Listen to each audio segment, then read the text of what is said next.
Okay, well, let's call the meeting to order. It's just before 9 o'clock. Before we get started here today, Tom just submitted and sent around the room minutes that he took from yesterday. And I just had a chance to review them in a cursory way. I think what we'll do with the minutes is we'll build on it today and of course tomorrow. And so everyone will have seen it each day and will have an idea as to what's being recorded. And I think at the end, the team as a whole will kind of synthesize it and kind of pull it together with any last minute changes or edits. And then we'll be prepared to distribute it to general manager and the board as our thoughts and recommendations going forward for your meeting next week. Okay, sounds good. So with that, I'll turn it over to you, John, to Thank you. Good morning, everybody. Day two, we're going to start off with general maintenance, public works and CPI. Eddie Wells is here to present. Also this morning, rec and parks and the marina, Debbie Donahue and Ron Fisher. On the police, the chief's going to come in today. There will be a change. I had mentioned this on the budget for the police.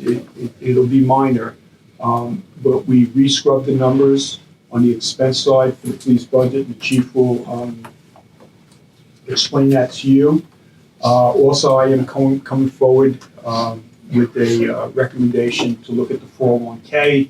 We've worked up some numbers specifically for the police. So you will hear me talk about the chief on the expense side, but talking about the 401k and what I believe we need, which is not in the budget, a possible change or a separate 401k for the police to be more consistent with the benchmarking we received for the pensions for the police in the area. So it will kind of be a balancing act because there'll be a savings on the other side, and we'll talk to you about that. So I just wanted to highlight that going in, okay? All right, so with that, Eddie's here.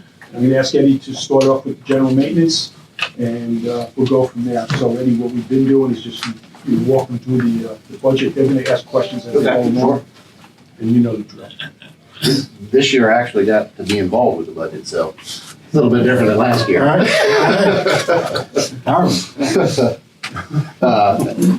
On the general maintenance, probably the biggest change that you will see when we get down to our online of the building maintenance. We've come up with a list of items that are going to need priority to be fixed right away, and things that can't wait or be put off another year. For the most part, the budget's trying to stay as close as we could to where we were last year. I mean, it seemed to work pretty good last year. The numbers are working out. I think we're going to be fine at the end of the year. So we made adjustments where we saw fit, and the rest of it we left where we're going to feel a little comfortable with. If I could just jump in, Eddie and Dick. So the key part here is that, obviously what Eddie just pointed out, but there is a maintenance plan.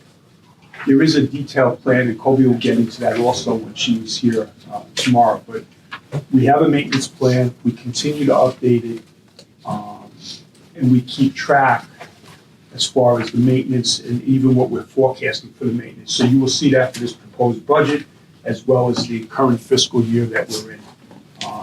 So that's a major difference from in the past. Yeah, correct. So I think what you're saying, in next year's budget, proposed budget of $220,000, you're comfortable with the kind of maintenance you need to do in the buildings area? Yes, sir. And they have a, you'll see a plan. Yeah, Colby's got the plan put together like John And that's going to said. be presented tomorrow. Is that a preventive maintenance plan as well as what we have? Yes.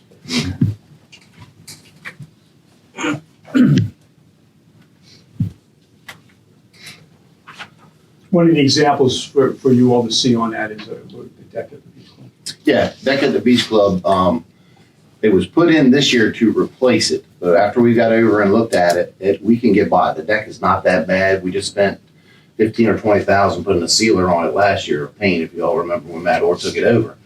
So we went over and looked at the actual wood condition is in good shape still. It's all marine treated decking that we were using. We did that back in '05. It does need to be replaced, but a couple items Matt Orr wanted done. They wanted the building painted and this, that, and the other. So we looked at possibly that building, if not this year, Right. next year, put it in to possibly put the new vinyl siding instead of the cedar shake, so we have a low maintenance, and redo the deck and just put that whole building as a maintenance project on that building, that facility. But for this year, we just put in, we're just gonna recoat that deck with another coat of paint, which will get us through another year without having any issues. So, Larry, it's not just preventive, it's also extending. It's also, we're trying to balance everything out. And, it's working. So that money spent is actually, I believe, saving us money Yeah. in the long run. Yeah, and plus we're gonna have new facilities this year, so your maintenance won't be as high on your country club and golf, cart barn and the new craft building, all which were old buildings, which took a lot of maintenance and expense for the upkeep. Now you have new buildings where that's gonna cut and the cost gonna save us too. Right, and that 220 is from experience and history of this year where we actually had, and thankful to the board that they put that money in last year.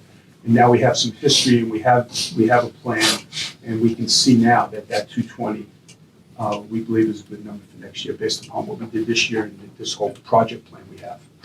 John, Eddie, my real concern is with all the new buildings, that we're gonna have a routine preventive maintenance program. Yep, Colby's already done that. She's worked Okay. all that up and putting it all together. Right, and there is an inspection and review process. Yeah.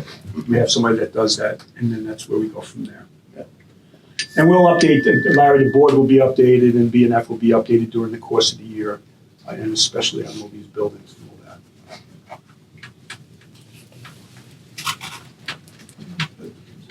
all that. Anything else? So that, John, John, I think this is just minor, but it's the annual retentive side of me. All the other budget worksheets on 2019 say 2019 actuals. This one says 2019 budget. Should that be actual? Is that just a typo? It's a typo, I think. Yeah. It's just a typo. I just want to make sure. I just want to make sure. That's all. Just prove to you that I actually read this There stuff. could be a lot worse typos than that.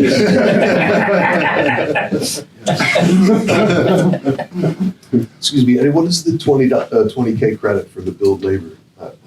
Just want to understand what that is. Are we billing other departments within OVA Yeah. for your labor time? It gets broke down if we do something, say if we do something for golf or we do something for rec department, it's specific just to them, then yes, we'll bill against All that. right, thank you. so 17 was the infamous. Oh, if you want to go back to there, we can go back there, but. Everybody knows what it is. That's an We all know example. that. And We all know what BNF, right, happens, so. BNF was all over that, but that's an example. All right, so if there's no other questions on that? So yeah? maybe just this question for this, and you're going to get to Public Works as well. So you did that write-up as far as the business plan, which really explained very good all the things going on.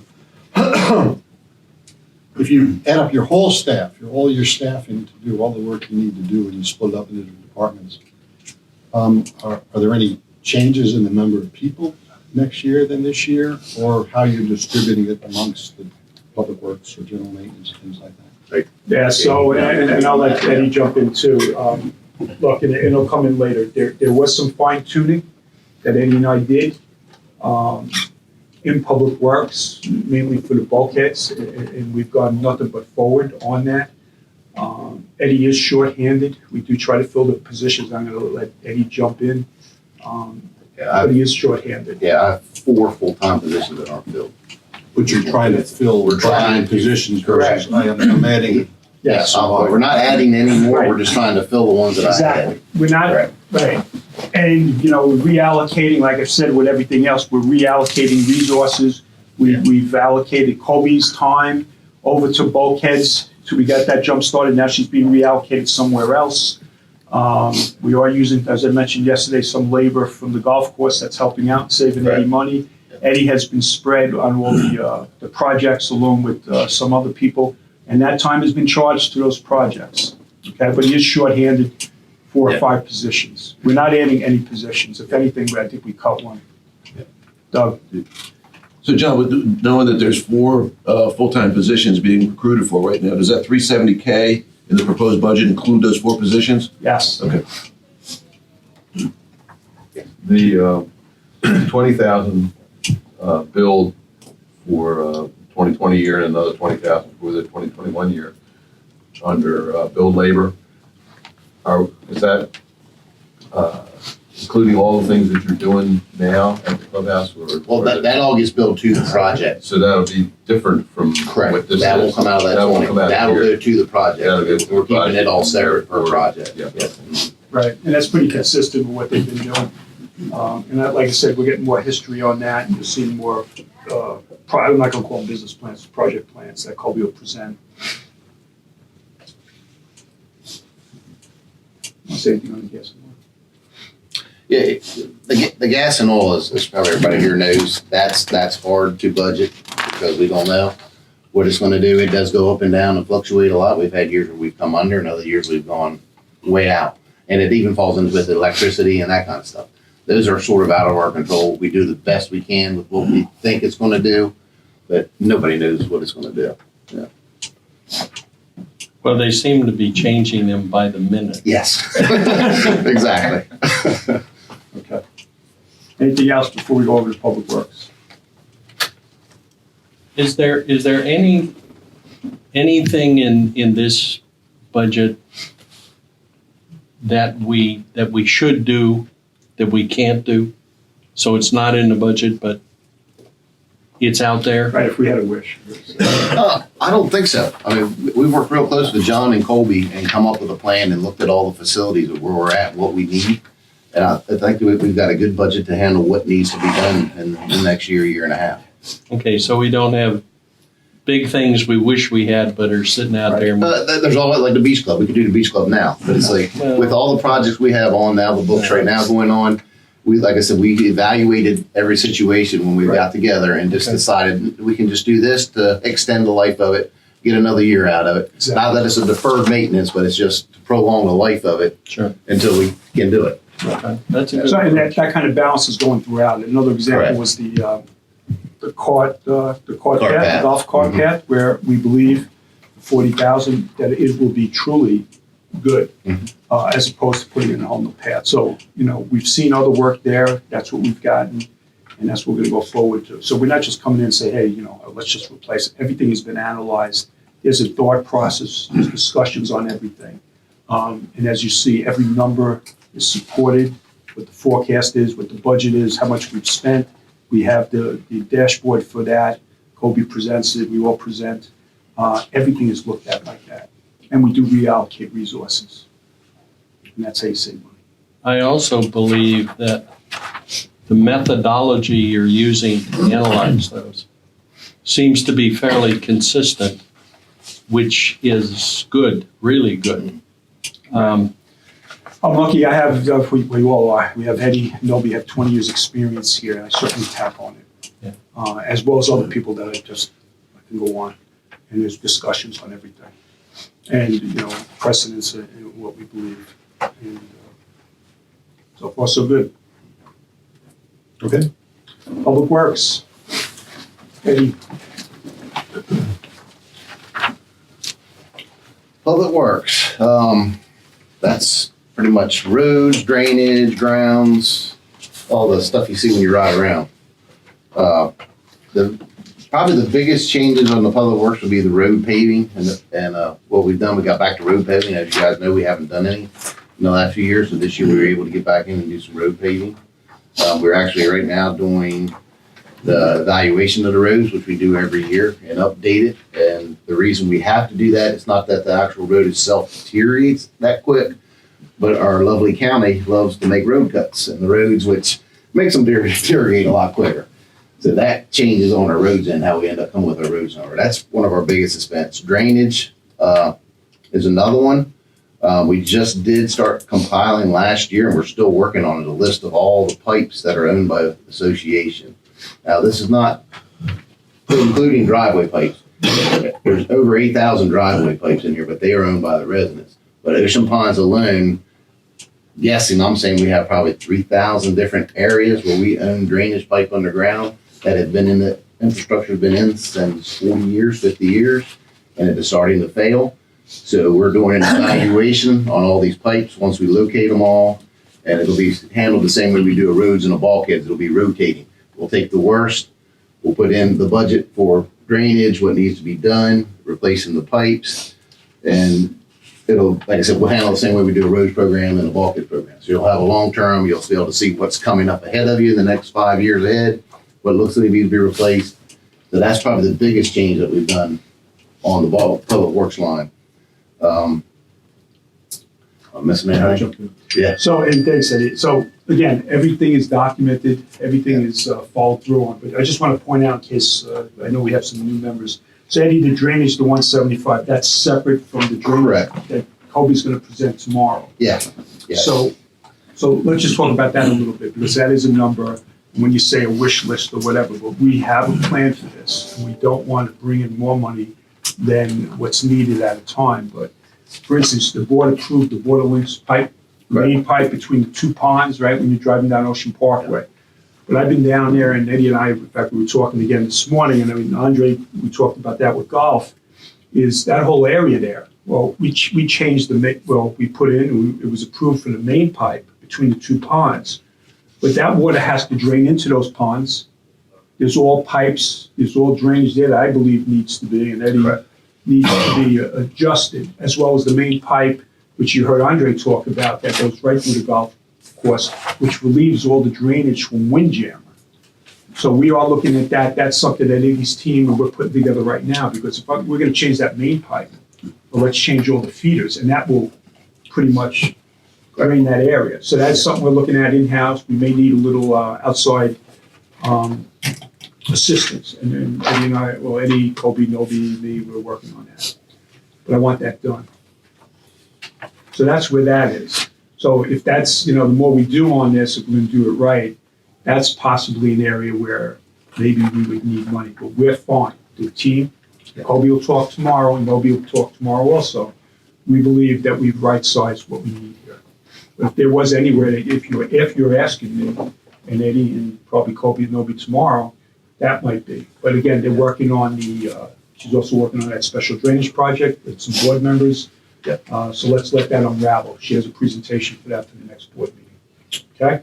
So, John, pipes, they're not on the asset register? Pipes. The roads and maintenance, it's basically drainage pipes you're talking about. They were never separated as pipes for drainage, but where they're coming out of is road reserve. Yeah. Right, so maybe this is the time to bring it up, and whether it has to start with me or with BNF or whatever. We do have a roads reserve, the drainage is in there, you'll see that when they present it tomorrow, we've gone through it every year. I would like to have a separate column on the work papers, as well as a separate fund for drainage, and the roads separate. That's me. Now, how we go about that, I'm looking at BNF for guidance or recommendation. I've brought this up before, I'd like it broken out. So On the final analysis, the board can break out anything they want to break out. So we're gonna break it out. that's certainly fine. So much for the recommendation. But there was the major projects we're doing repair or replacement of drains and pipes that are under replacement. So, and here under the expense, we have, what did I see here? So the maintenance, the It says pipe, 175. stone, fill dirt, seed, and erosion control. Uh-huh. So is these minor pipes or? Is these- You have pipes that go under the roads, and then we have pipes that go through easements. They come from the roads out to the bulkheads between properties, they go across the golf course, they go across parks. That's where we get into the other pipes. They won't be they're not actually under a road, so it really shouldn't come on out, like John's saying, out of a road reserve. It's a pipe that's affected by just I guess drainage. my key question is it expense or is it replacement or something? It's an expense, but it's a replacement of an existing pipe. So it's, let me, and I'll tell yeah. you. So it's an expense that could possibly turn into a replacement. This is basically an expense. We're trying to maintain, we're call it preventive or whatever. But then if we come across a major pipe or something, whatever, that needs to be done, then it would be replacement. Okay, just like the example of boiler links. That main pipe that the board approved at the last board meeting that we came forward with, that's replacement. Now, all those feeders and everything, I'm hoping it's maintenance, but there could be a pipe or there could be something else that may turn out to be replacement. But As far as the pipes, I don't even want to get into how many pipes. That's not a dollar threshold, is what you're saying. Yes, that's the way I look at it. But again, I don't want to do the main pipe without doing the maintenance and or what's needed for the feeders, and we're gonna do that. Hey, John, can we revisit the concept of breaking out road reserves and drainage? Would you also anticipate two separate funding sources for that? In other words, roads would get funded out of the contributions from casino, and then the drainage would be contributions out of the assessment to the reserve fund, correct? Right, exactly, so it would be the two separate, we believe, it's good that you reminded me on that, Doug, I did want to address that. The roads are basically funded, and again, that casino money, and Larry will jump in as the CFO, that could be earmarked for other items. We have consistently applied it to roads.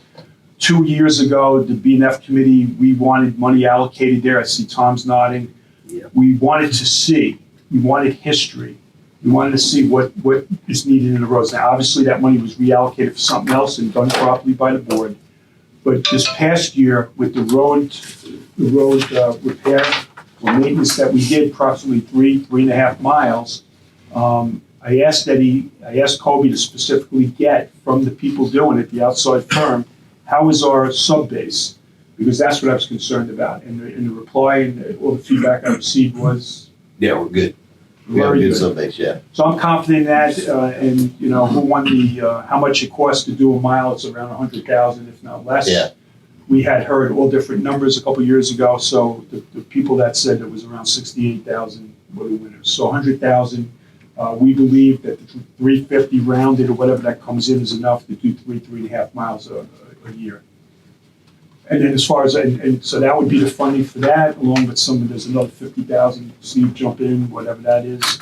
And then the drainage would be just as Doug mentioned, whether we get grants or it would be from the funding from the assessment. You'll see tomorrow that there is not any increase, but I don't want to take it from tomorrow on that based upon the plan that we're going to come forward with. But again, unlike last year and prior years, there's a plan. There's a plan for everything we're coming forward. There's a forecast to see where everything is, starting with those reserves that came out of BNF and now is being handled by Steve's area, and that'll be presented. Just an observation, as a reminder that there is some restrictions on casino funds. And You're they're right. used for You're right. general things. Yep, no, you're right. For infrastructure, John. Right, For and infrastructure, but we have it, I like just the way it is, it's working out. Okay. Unless we see something when we do it, apparently we've gotten a lot of comments, positive, on what we did right off the North Gate Bridge. All right, No, the need is there and it fits good with roads, so I wouldn't change it. Well, and there's no point in fighting that battle. That's a lost leader in terms of productivity. To argue about what's infrastructure and which nit is this and that. Let's just keep the funds going where it's clear and they're needed, and the way you're doing it, I think is fine. John, duly noted, yes. just, this might be picky you, but on That's all line 398 miscellaneous, the year-to-date for August is 8,500, but the forecast is 5,000. How does that compute? That's a function of, I guess, when we're doing it with Steve. Yeah, Steve and I talked about it last night. We saw some other items like this and everything, and checked on our most current forecast, and Steve believes that we're still okay. This is more just clerical, Steve. Yeah, we had some sale of assets at the auction that weren't necessarily factored in that forecast number that hit at the end is really what's driving that. So, Okay. you know, it would probably immaterially affect bottom line by $2,000, but in the whole scheme of things, not That's- too material. Thanks. Eddie, as far as when they were asking everything, as far as equipment, I know we've talked about this and everything. You're comfortable with everything you have. Yeah, we've got a couple items we put in, but yeah, we're comfortable with what we got. You'll see some on the capital, one for the what, for the ditches. Yeah, the biggest thing was we were putting in to replace a tractor that we've had. It's a 2000, so it's 20 years old this year. And it's a 100 horsepower tractor with a sidearm mower that we use to cut all the big ditches and the ponds as we're cutting down and cutting in the bottoms. But it's a 20-year-old tractor. It's starting to cost us more than it's It's Then making it's a worth savings, it. yeah. And the others is, I think, the Z mowers, which we try to replace like every 5 years because they run nonstop. As you see, when the guys mow in the summer, they're going, 5 days a week, 40 hours a week running. We put the hours on them. So, and it gets to the same thing. You're talking a $10,000 mower. After 5 years, we're dumping more into it than what it would cost to get a new one. So it'll actually save us money on Labor Day. Yeah. So another thing is when we talk about the payroll and the open positions that Eddie has, keep in mind as we don't fill them, we do go to contract services, and that's something that you're going to see possibly increases in. So, if one number is coming down, the other one's going up. And Eddie and I actually were just talking this morning. We've talked in other days about maybe utilizing that more, possibly getting better prices depending on what time of the year.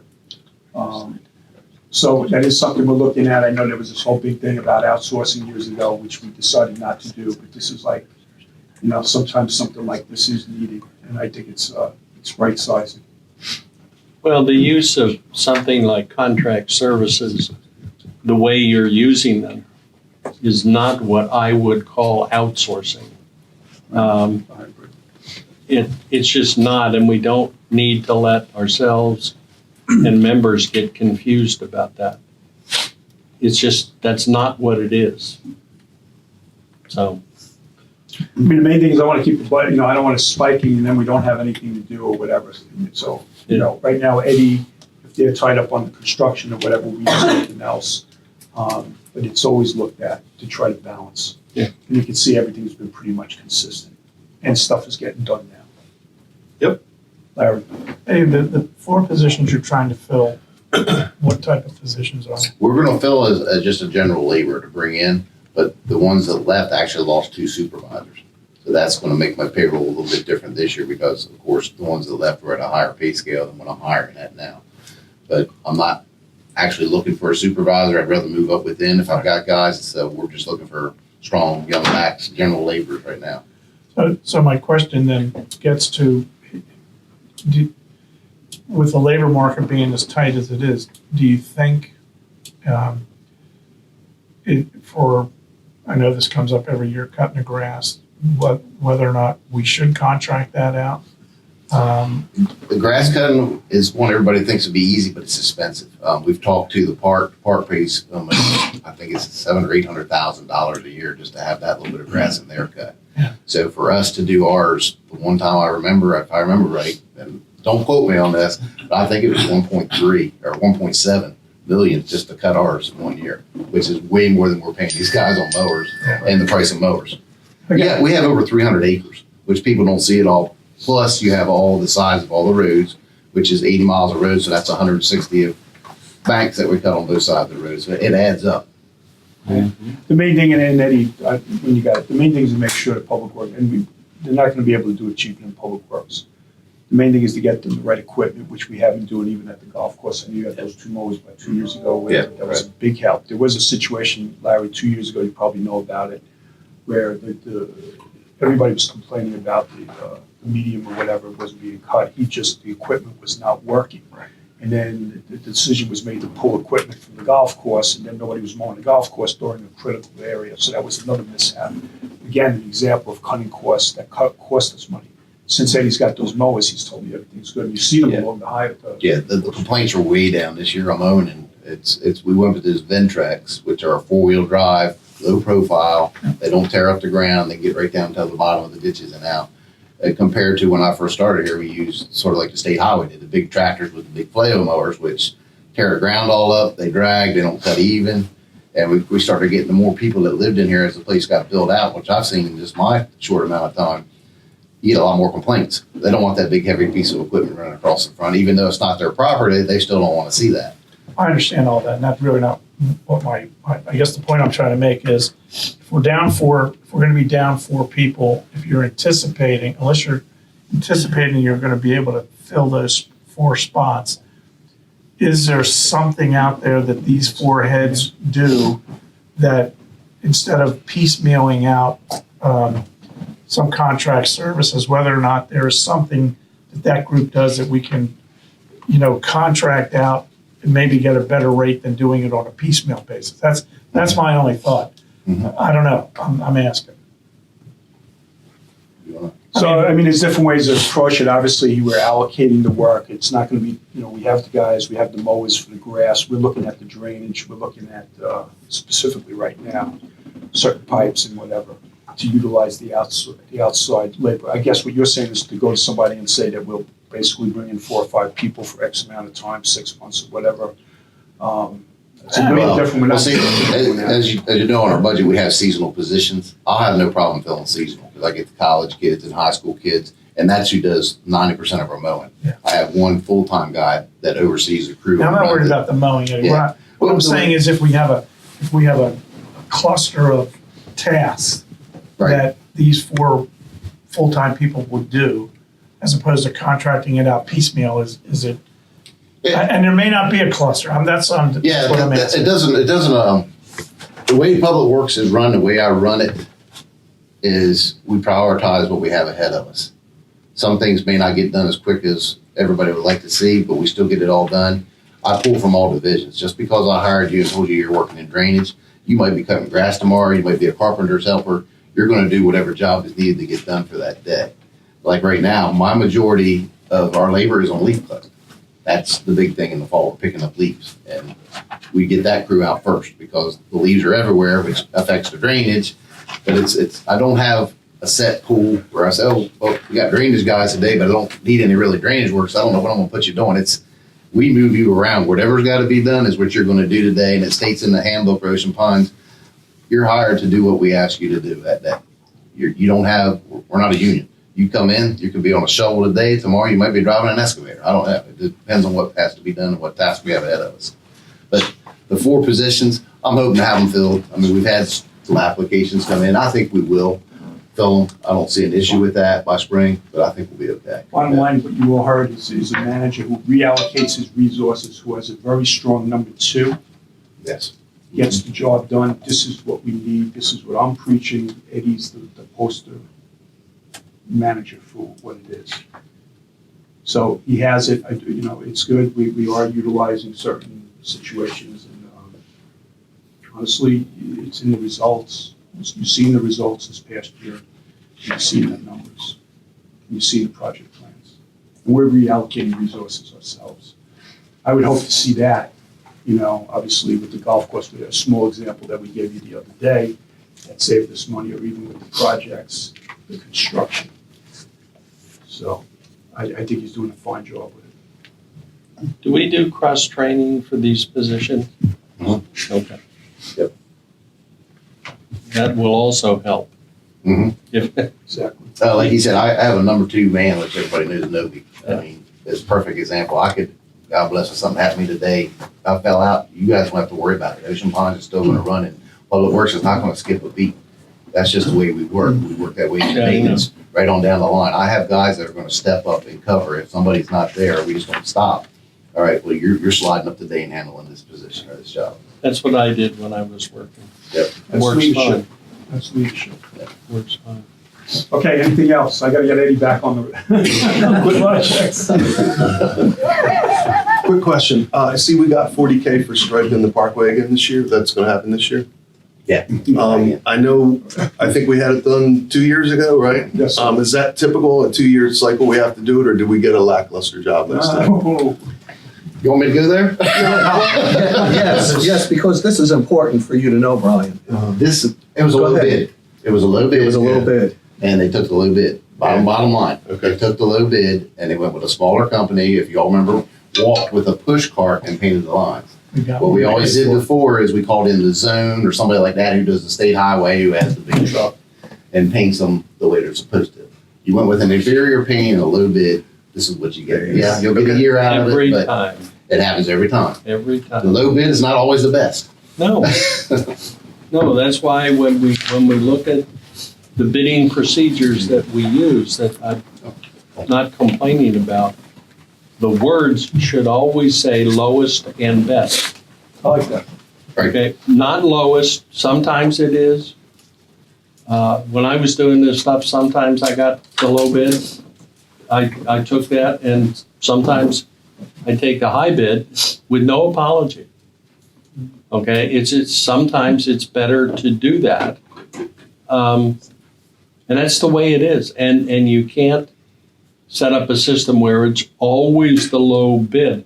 I mean, the government does this. And look at that process. One nice thing, that's a mistake you only make once. Well, I'll give the credit to the board because the way we've evaluated and looked at the projects we're doing and all that process we're doing, I mean, it's put out there, black and white with checklist, and it compares. It makes it easier on them when we present it, and it makes it easier on us to explain, this is why you don't want to go with this guy, even though you're hearing this, it's not in his quote. So it's like, You address the three factors: Yeah. cost, time, quality. Yes. And your All of goal- those factor in. Cost, time, standard axiom. Right. And the goal is lowest and best. I would disagree, but that's okay. Well, that's a discussion for another time. So I guess in closing, I assume we're not going to hire that contractor again. No. All right, thank you. All right, anything else? No more wiggly lines. Going? How about, You got this CPI at all? Yep, let's do that CPI. guys, all bids. you're all good on Public Works? Okay. Okay, where's CPI? It's in Before general meetings. It's- Thank you.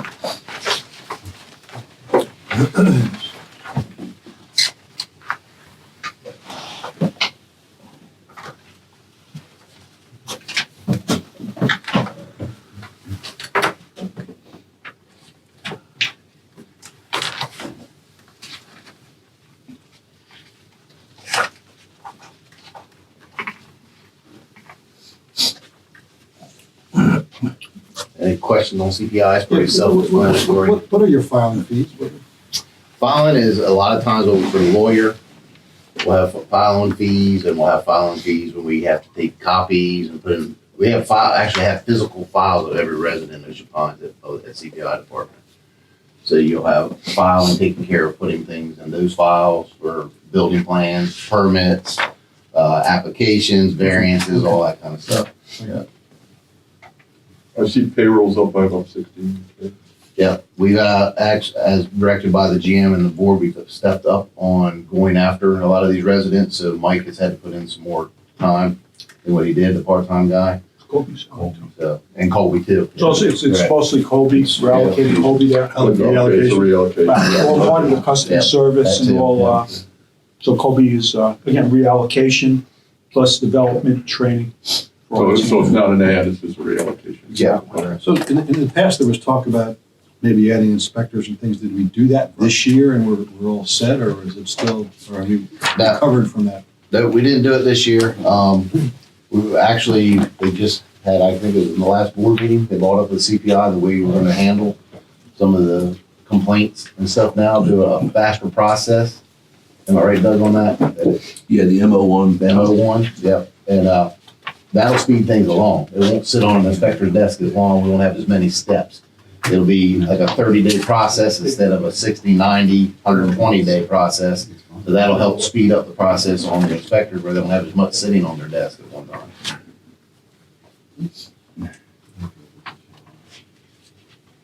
Question on the resale certificates on the third page there.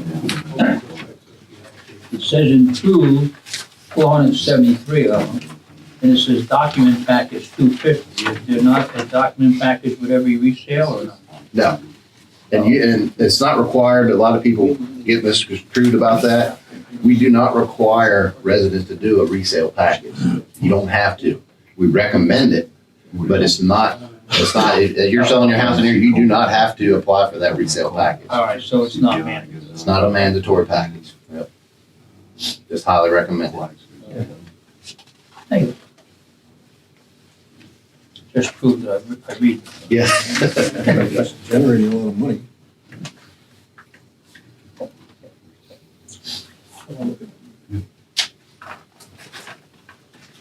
Okay.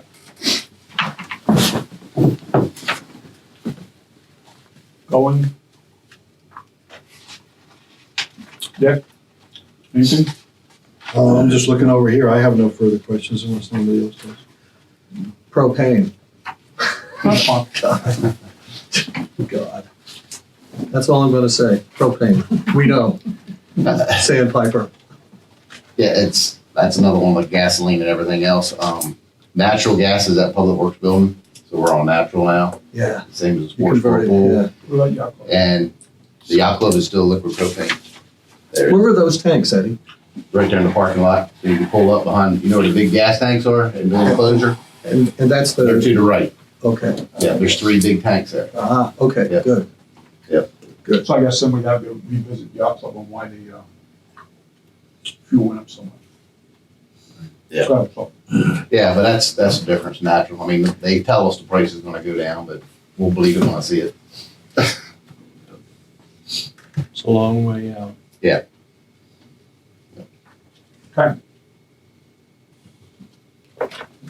So, All goods. you do both positions. We can do it on I mean, yeah.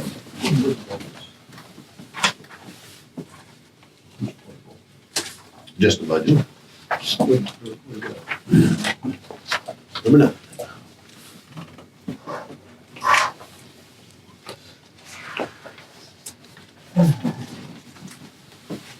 Okay, so Eddie's gonna do, section 9.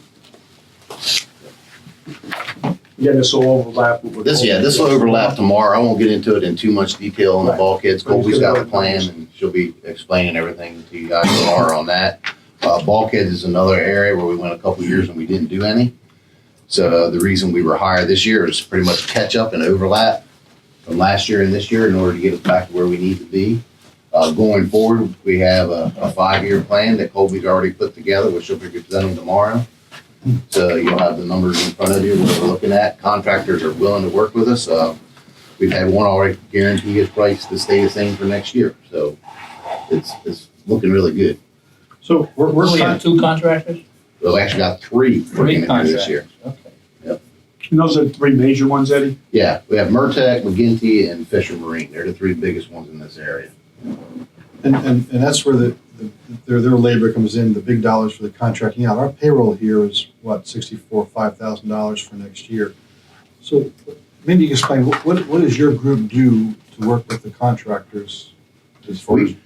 Anything that goes wrong with your bulkhead other than a major repair is done by Public Works. The upfront visits and With inspections? upfront visits, we do patchwork, we do a pipe through a bulkhead gets replaced, we do, replacement of cat boards, all that kind of stuff. We do grade work, we fill in sinkholes, all that is covered under bulkheads.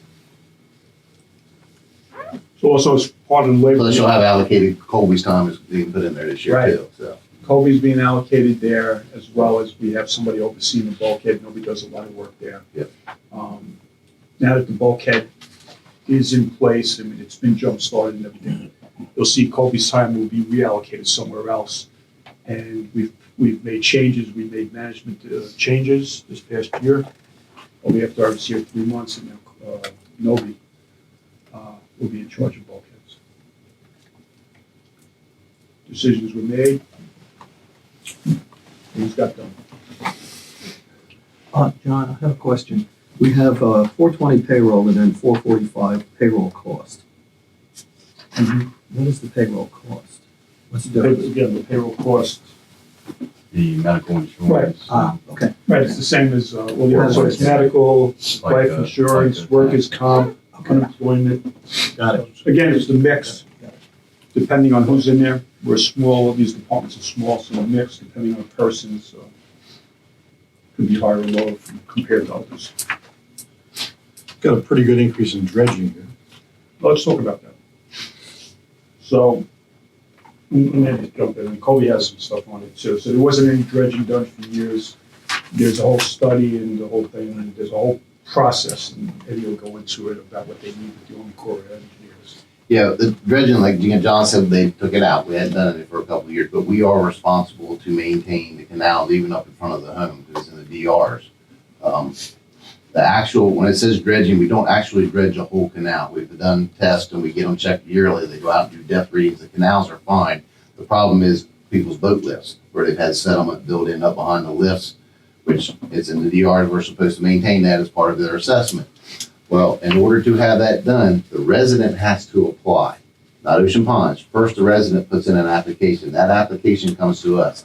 From there, it goes to the Army Corps of Engineers, where we have to, Ocean Ponds, which would be some of our labor, will go out and measure the depths of the canals. You have to do a cross section. What the depth is behind the person requesting it, the center of the canal, and across the canal.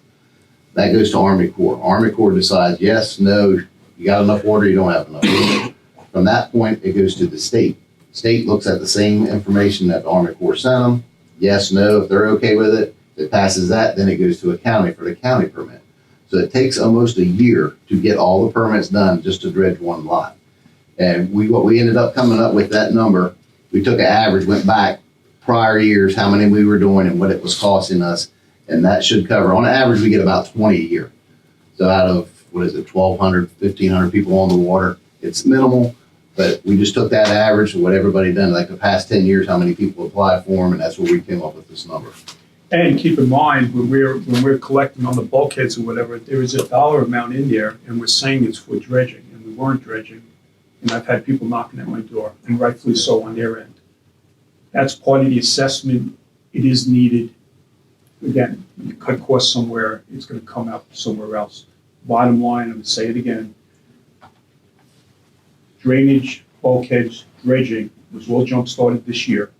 Really, nothing was done in the last 2 years. Management decisions were made by Eddie and myself, and we're moving forward, and we've reallocated resource.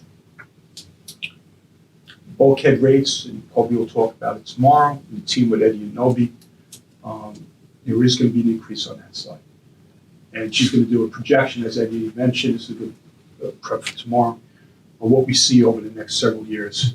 If you go back to the videos from last year, Ted Maroney mentioned it, as well as others, as well as BNF, that we believe that the bulkheads will need to be increased. Is there any value at all in the multiple review processes? Or is it just something we have to do because It's mandated. we can? Yeah, 75 days. Yeah, he said some of it's mandated that we have to, yeah. No, I know, but do we actually get any value out of that? You want me to answer that? I'm sorry, Jeff, I just got. That's another story. I just Yeah. realized it, all right. Yeah. And we get time to plan it. We get 1 year to plan it, I guess. Right. That's Yeah. the value to it. Right. Well, my point is that if we're really not getting any value out of these things, we ought to think about starting a dialogue with the people who created those things, because things may have changed to the point where I know we've done it for years, but it's no longer really appropriate or valuable. We could lose that discussion, but we could also be successful.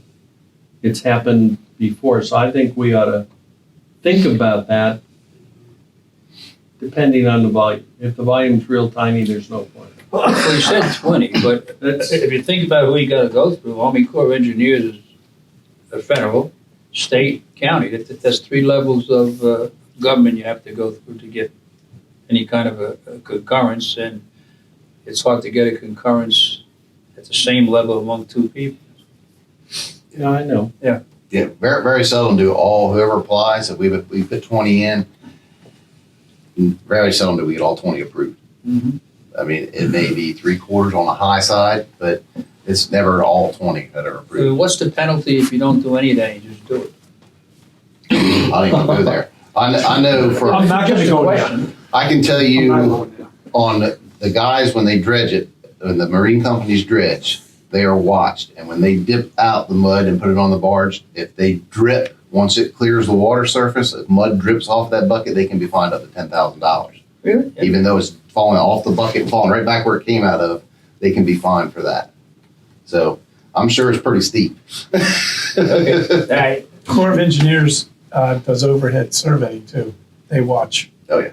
I know an electrician that went ahead and put his own lift in because, he just had it done without getting the permits. And guess what? He got a letter from the Army Corps of Engineers. Wow. Yeah. They're flying over top. Nowadays with Wow. the satellite and the GPSs, I mean, it's like you used to go out fishing the 3 mile line. You have to just sneak out. You saw a boat coming, you'd slide back. But now they know where you're at. I mean, it's the same way with everything else. They've got mapping and satellite. They can tell you where the water's changing and where the levels are. Okay, any other questions? I really probably, I gotta keep this moving. And I need him out there. I need him back at the clubhouse. I guess it's time for him to go back to work. All right.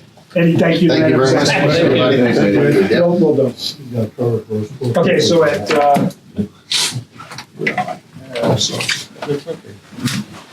so next is 10:30, we're ahead of schedule. That was a lot to take care of, so compliments to the BNF team as well as Eddie and his team.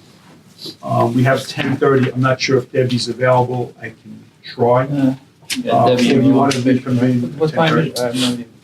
Unless I'm wrong, it's 9:45. Yeah. Give it to her. That's a long time. That's 45 minutes. If you can bring her in as soon as possible. You want me to? I'll go right now. Yeah.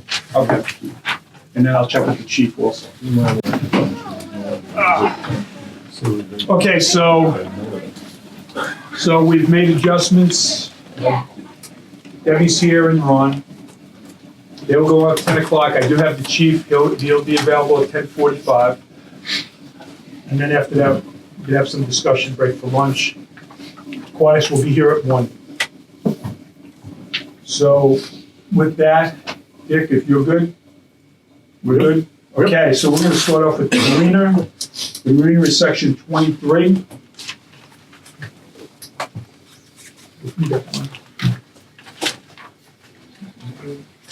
Yeah.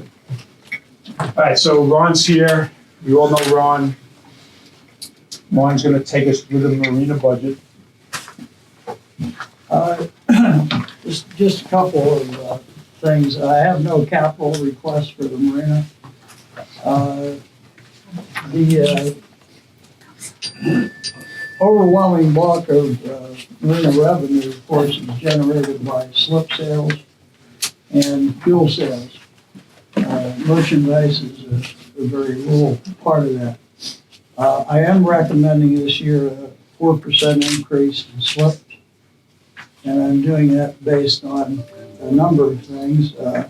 Our competitors are significantly higher than we are, although they offer a few extra amenities such as pool membership and so on. But I think that's a reasonable increase, and that's in the budget. It takes our slips from under 26 feet from 1,800 to 1,872. Over 26 and under 40 from 2,450 to 2,548. And over 40 foot from 3,455 to 3,594.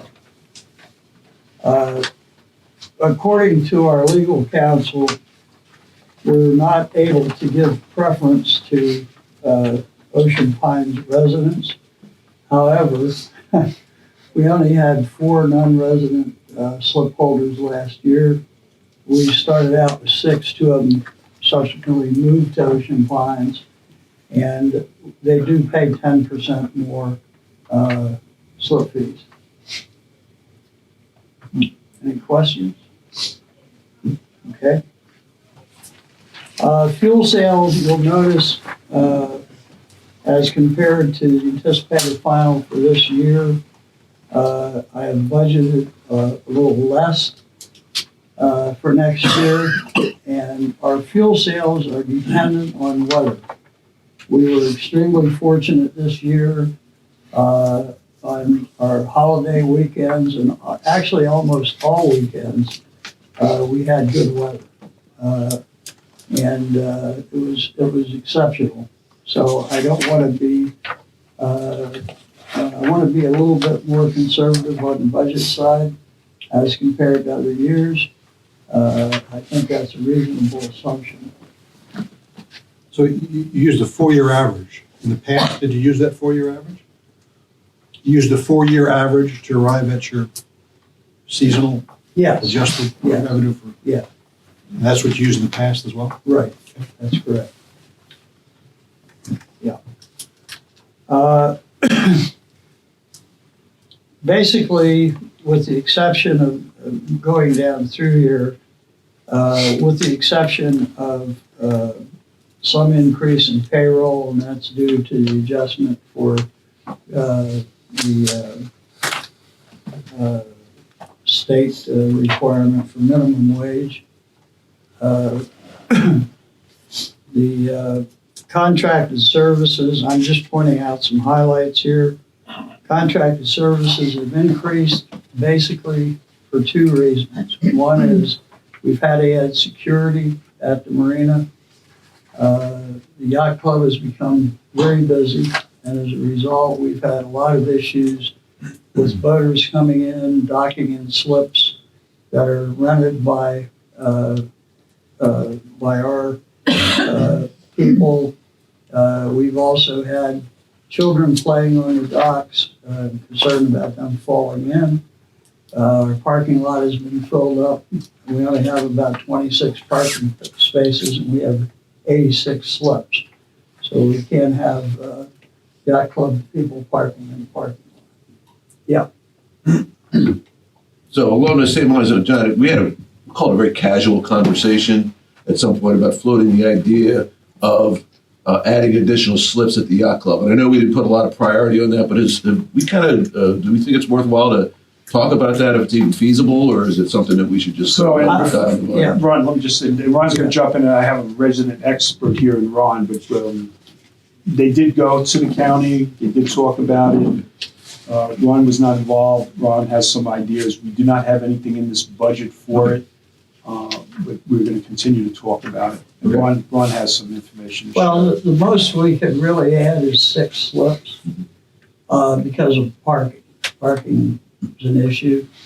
Those 6 slips would generate no revenue for the marina. Obviously, they would be for the yacht club. That was the idea behind that. At the present time, on the T docks, which is the end of each dock, we have adequate docking out there for about 8 to 10 boats. So, but the problem we're having is they don't dock appropriately. You know, somebody will dock in the middle, and then somebody goes out beside them. We end up getting 3 boats where we could get 4. That's a problem that we try and deal with security, but there's so many boats coming in and out of there, it's almost an impossibility. Adding any more than those 6 slips is just not doable. We just don't have the space. So we're going to have to manage it the best we can. So there is a possibility that we could add 6 slips, but we're not looking at it in this fiscal. Correct. I don't have it in there. We do have the security, which is needed. We found that out this year. It's a catch-22. Everything's going so well there. On the flip side, though, I think it was 38,000. They had the 6 slips, somewhere in that, right? Yeah. If we added them, though, they would be for the yacht club. Correct. Right. We would not be able to lease them. Yes. Because of the parking. So they're transient slips. Yeah. Right. Are there a lot of complaints from boaters that want to get into the yacht club but they can't get there? A couple of nights there were. Yeah. Couple. Just on a few occasions? Well, when it came to our attention, I don't have the exact number, but I can tell you this, I was there when they were all backed. I think Larry was there also. They were backed up.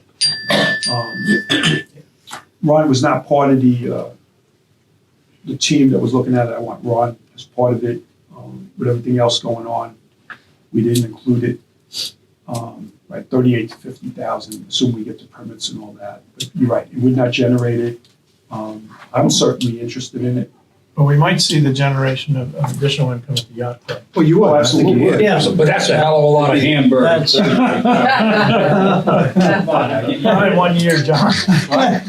Not gonna make it up in 1 year, but I mean, Think of all the extra cheese. yeah, that's right. Yeah, now there's gotta be a profit as opposed to gross sales. The other issue. I don't have a business plan, but that would be part of it, Larry. But John's got a point. So those slips would have to be managed. You know, we'd either have to limit time to 2 That's right. hours or something of that nature. Right.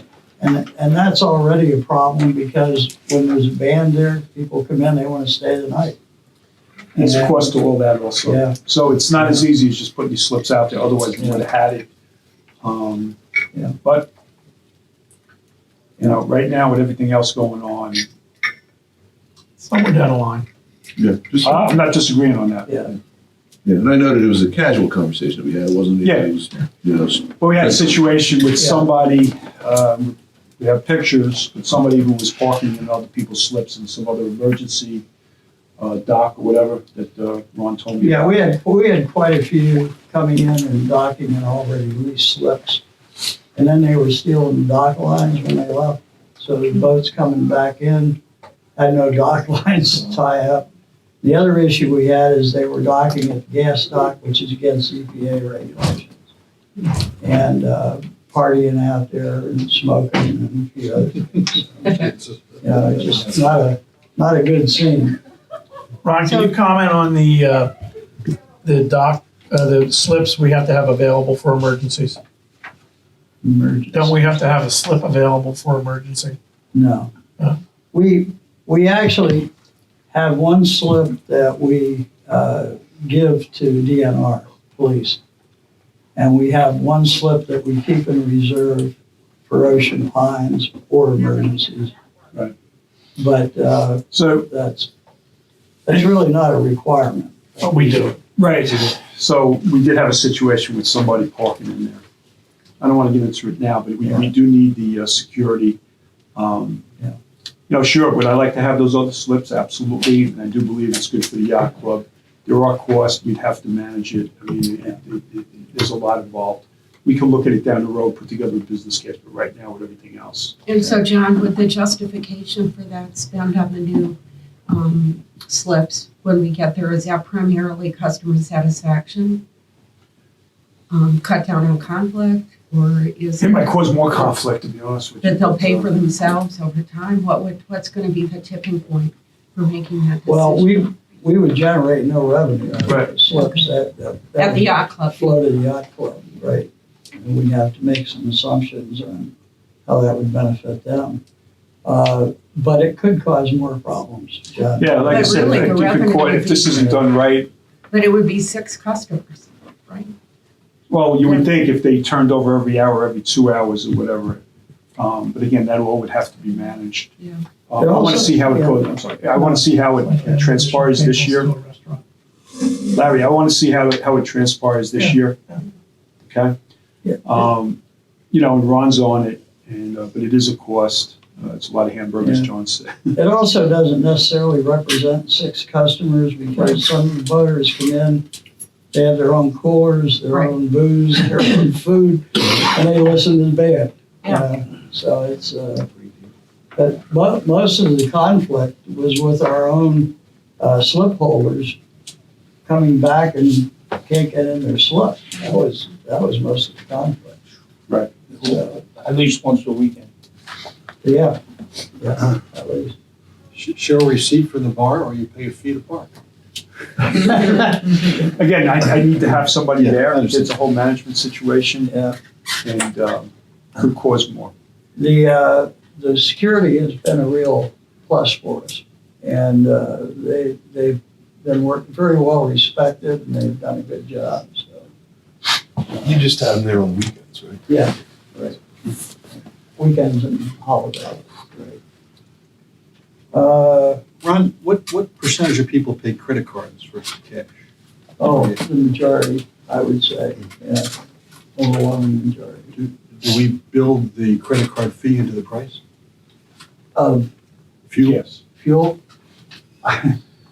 I'll tell you how I set the price on fuel. When I first came here, they told me it was 55 cents a gallon markup, and I said, "You're crazy."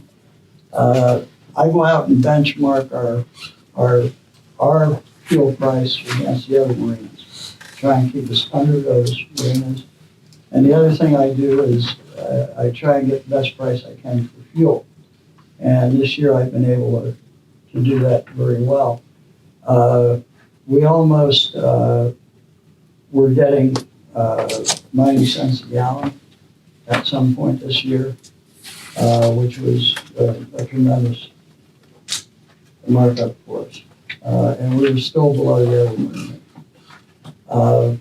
But that's the way I set price on fuel. And we have to do it that way because it has to be competitive. We do a business here because ease of access, customer service, and fuel price. That's the ballgame. So if you added, I don't know what the credit card fee is, 2%, is it? Steve? Average. Yeah. So if you had a 2% uptick on the pricing, does that still make you? Oh, I guess in answer to your question, yes, I do take that. Right. If he's benchmarked against other Right. gas companies, the answer is yes. It's there. And I just did a quick, add that onto his cost, the 570 is definitely in there. But the overwhelming majority use credit cards. That's just the way it is. Except when John's there, we don't trust John. That's right. Cash only, I take the cash. You eat the ice cream. We do a lot of business because of John's legs. They couldn't see his legs. Okay, this We is. don't have to pay them. Any other questions? I tried to hit the highlights here. Did excellent.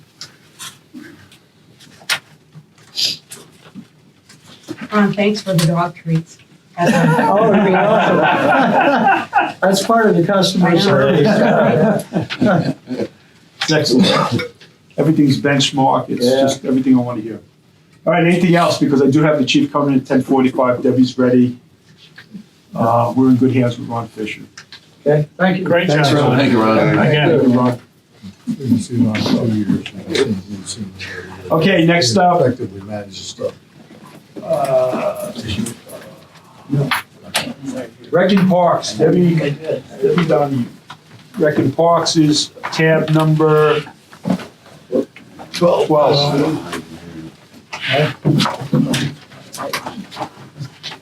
While we're just getting there, I just want to highlight that great new craft building out there that came in under budget, on time.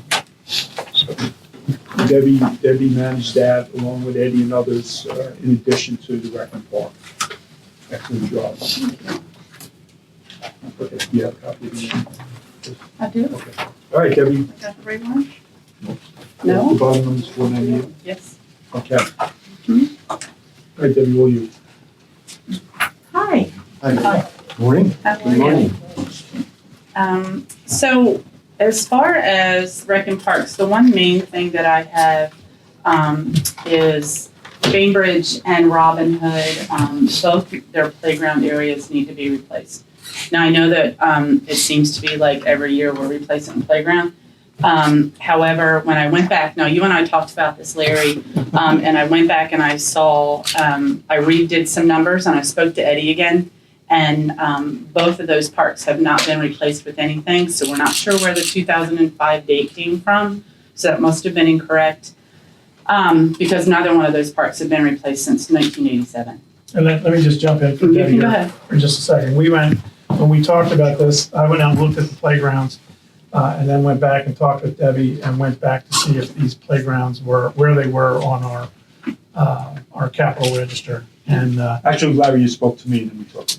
well, I think I spoke to Debbie first and then talked to you. All right, let's document that. I had a question, that's It's all. okay. I wasn't directing anything, He wasn't it was a directing me, he question. just had a question. Yeah. Anyway, so so I asked her if before she came today, to make sure she went back to make sure these things were on the register.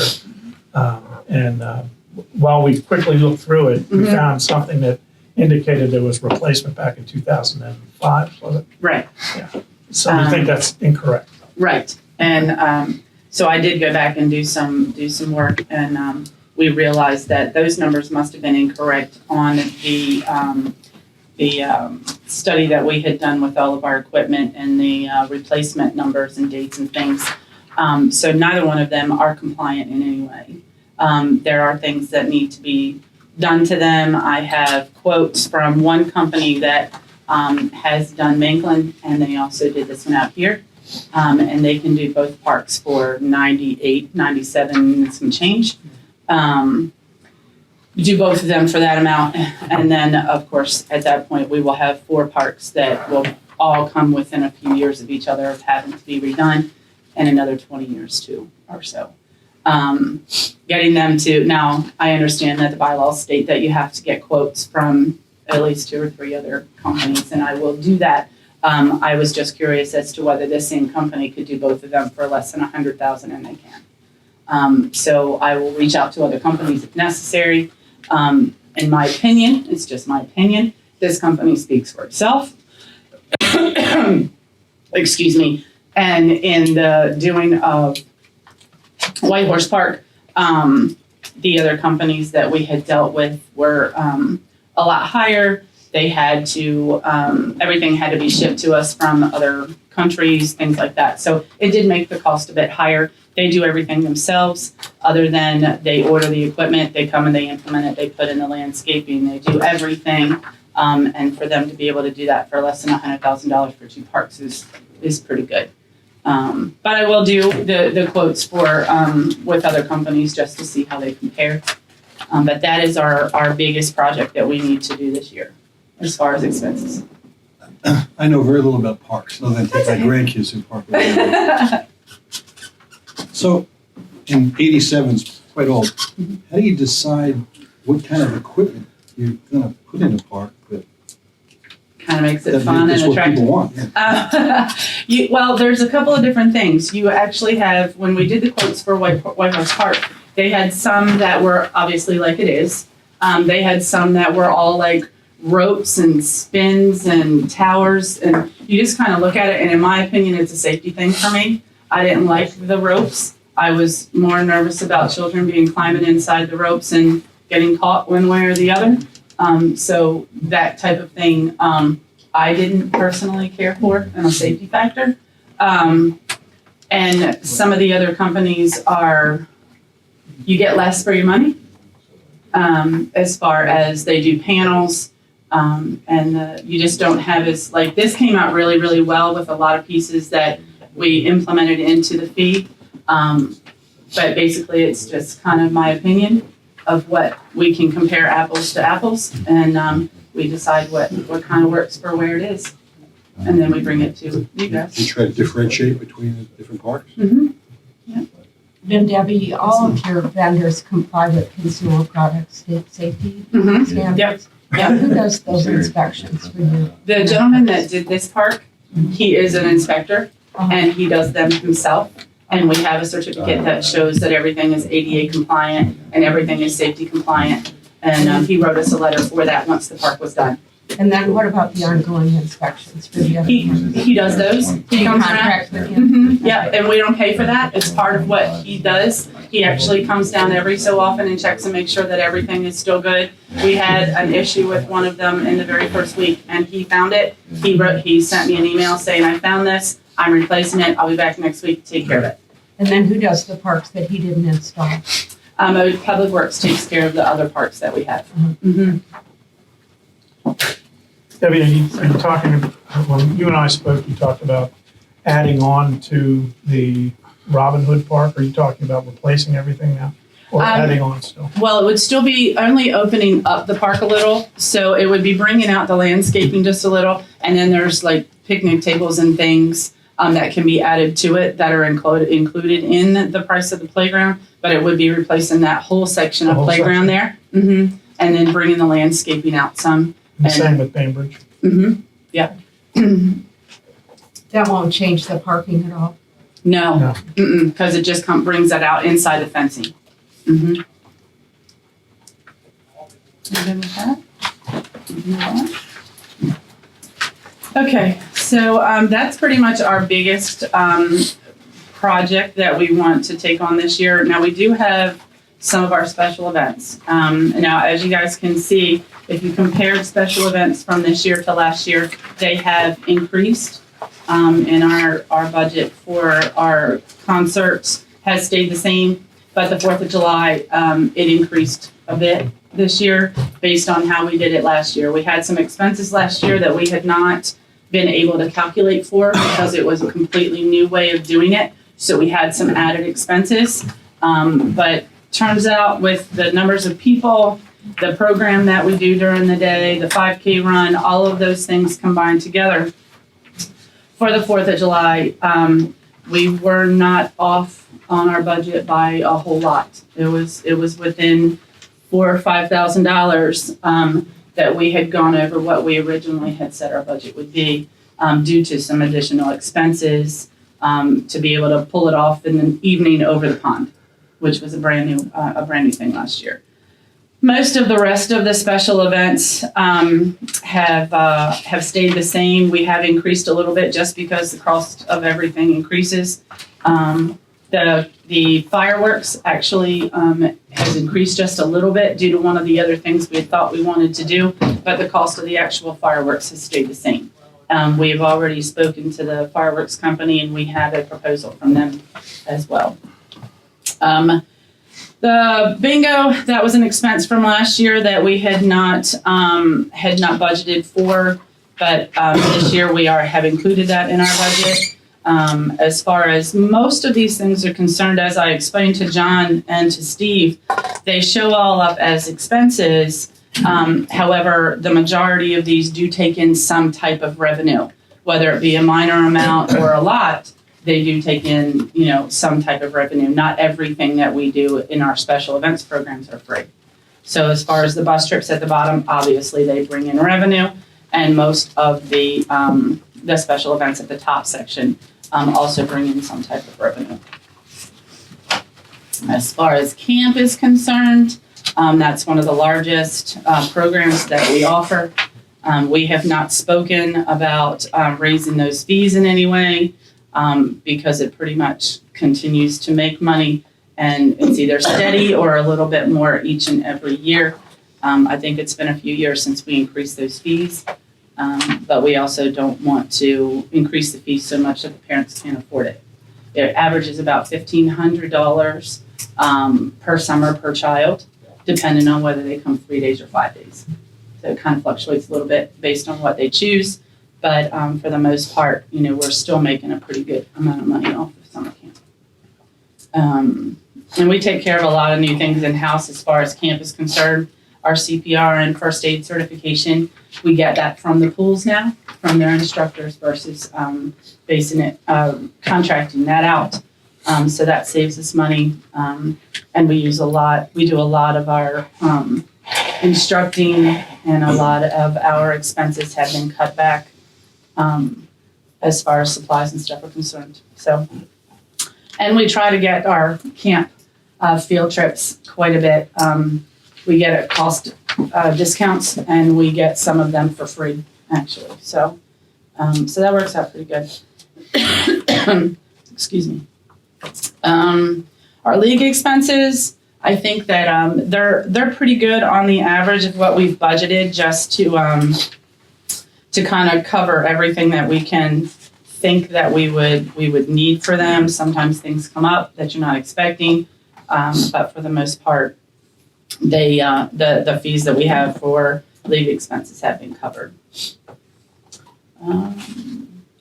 What's going on with the grants line? What's grants? So that I can't really explain, John. There was a as you can see, there was a $10,000 grant that was given, and I'm not exactly sure where that came from. That was before my time in the management seat, and I don't know if that's a reoccurring type thing or if that is something that was a one-time thing and is just there still. I'm sorry, I can't answer that. We've gotten it every year that I've seen historically. $10,000. So $10,000. And I'm not sure where that's from. Is that a Worcester County thing? It was in package that we presented to the county. Oh, okay. All right. And that, again, I wasn't sure if that was reoccurring or not. Okay. So should the proposed budget be $10,000, not $10? Where are we? Line. Oh, yes. Well, That's up to. There's a donations grants number underneath there, 15,000, that I think encompasses that. Yes. I don't know why we have that line in there, honestly, but 15,000 covers the grant plus donations. Okay. That's in addition to the tourism grant, correct? Correct. The tourism grant? And marketing. It's, marketing. Mhm. Yeah, Steve, you gotta take that line out, the grants, because it's a little confusing. Yeah, I know. One time. The budget would be off by $10. Yeah, I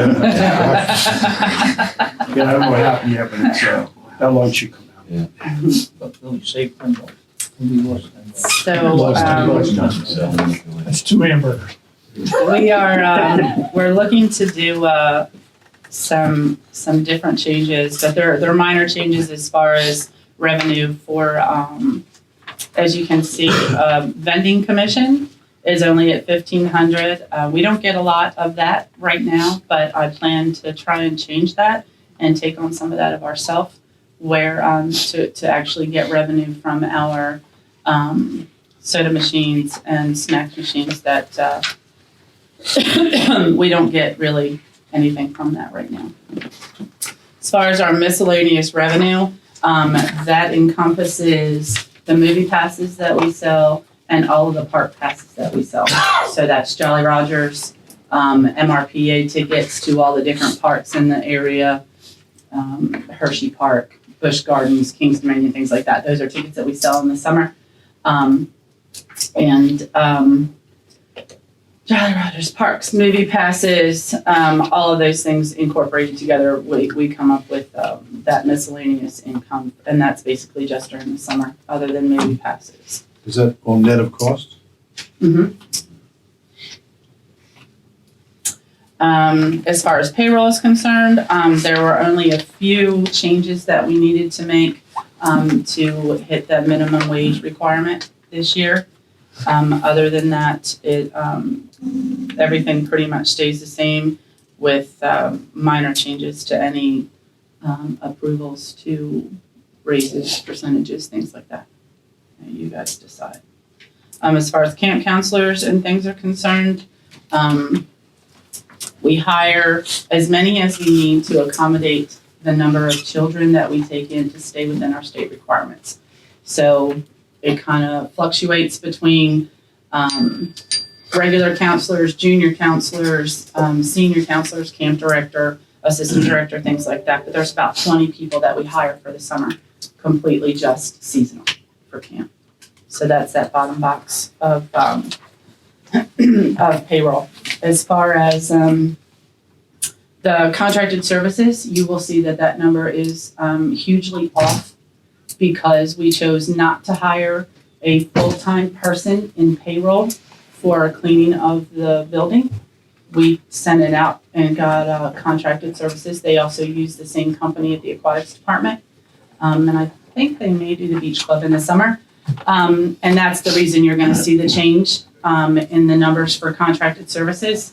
But it saved us on the payroll processing. So that was like about $5,000 worth that we saved by doing it out, contracting it out versus doing it with a full-time employee. No insurance benefits were needed, and the processing of a payroll person's fees were not there. You may have gotten a more thorough cleaning job also. And we do, and it's really convenient. They come at nighttime, so they can just Zoom, and do it all when we're not there, and then it's all good to go. No, we did find that we may need a part-time person to kind of help do some things and keep things up during the day, but that's a very minor person that I may have to hire to help Norbert, our full-time custodial person that is there. He does so many things that it may take a part-time person to kind of help him out with keeping up during the day, keeping the cleaning, redoing the things, and the maintenance that needs to be done in the building. Any questions for me? Have I covered everything that I needed to cover? Very good. Questions?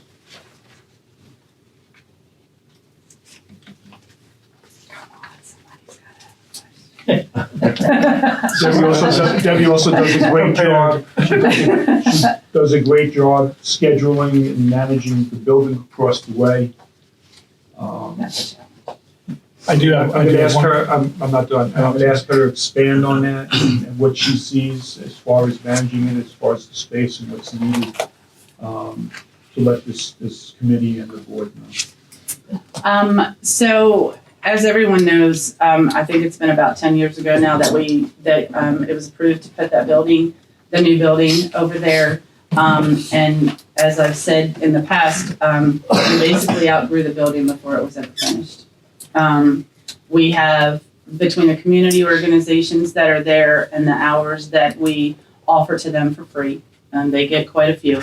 And the pickleball hours that we give, and all of the programs that we try to offer, in honesty, the building itself is not big enough for what we would like to be. Now, at the same time, you have to separate in your mind being a recreational department and being a community center. In all honesty, they're two different things. Right. And we're making a community center a recreation department. So, which is not a bad thing because we're giving and being able to house all age levels, if you will, and being able to do as much as we can. But it gets very creative on my part on a daily basis to be able to hold the meetings that we need to hold, board meetings, organizations, the hours that they want to be there, renting out the rooms and giving out community services as far as free seminars, information to the community, and just anybody that, needs to be able to use the facility at any time. One gym for what we do is really not enough, but we also understand that that's the space that we have. So maybe back here in the back of your mind, if there's ever a thought process at being able to come with a new thought of a new building, using this as a complete community center and actually doing a recreation department, that would be a wonderful thing. So is it the gym that's getting the biggest demand that you can't satisfy? Yeah. And the ST room.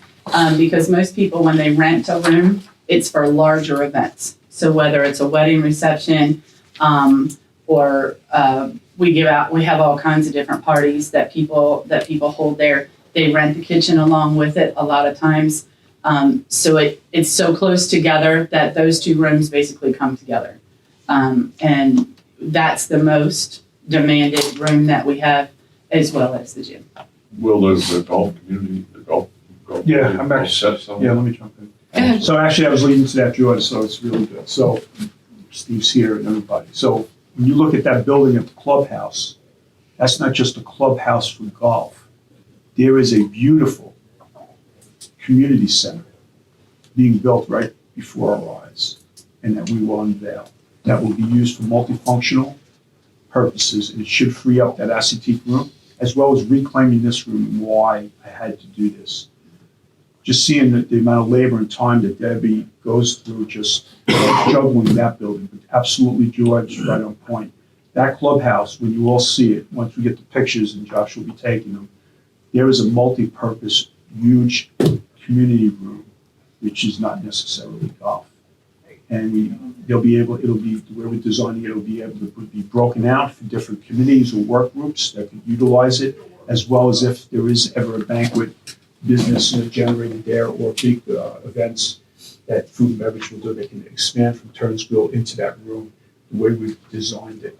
A lot of work went into it, a lot of volunteers, Frank, Larry, Steve, Marvin, I could keep going on. But yeah, that's what we're hoping there. We're not hoping, I know it'll happen.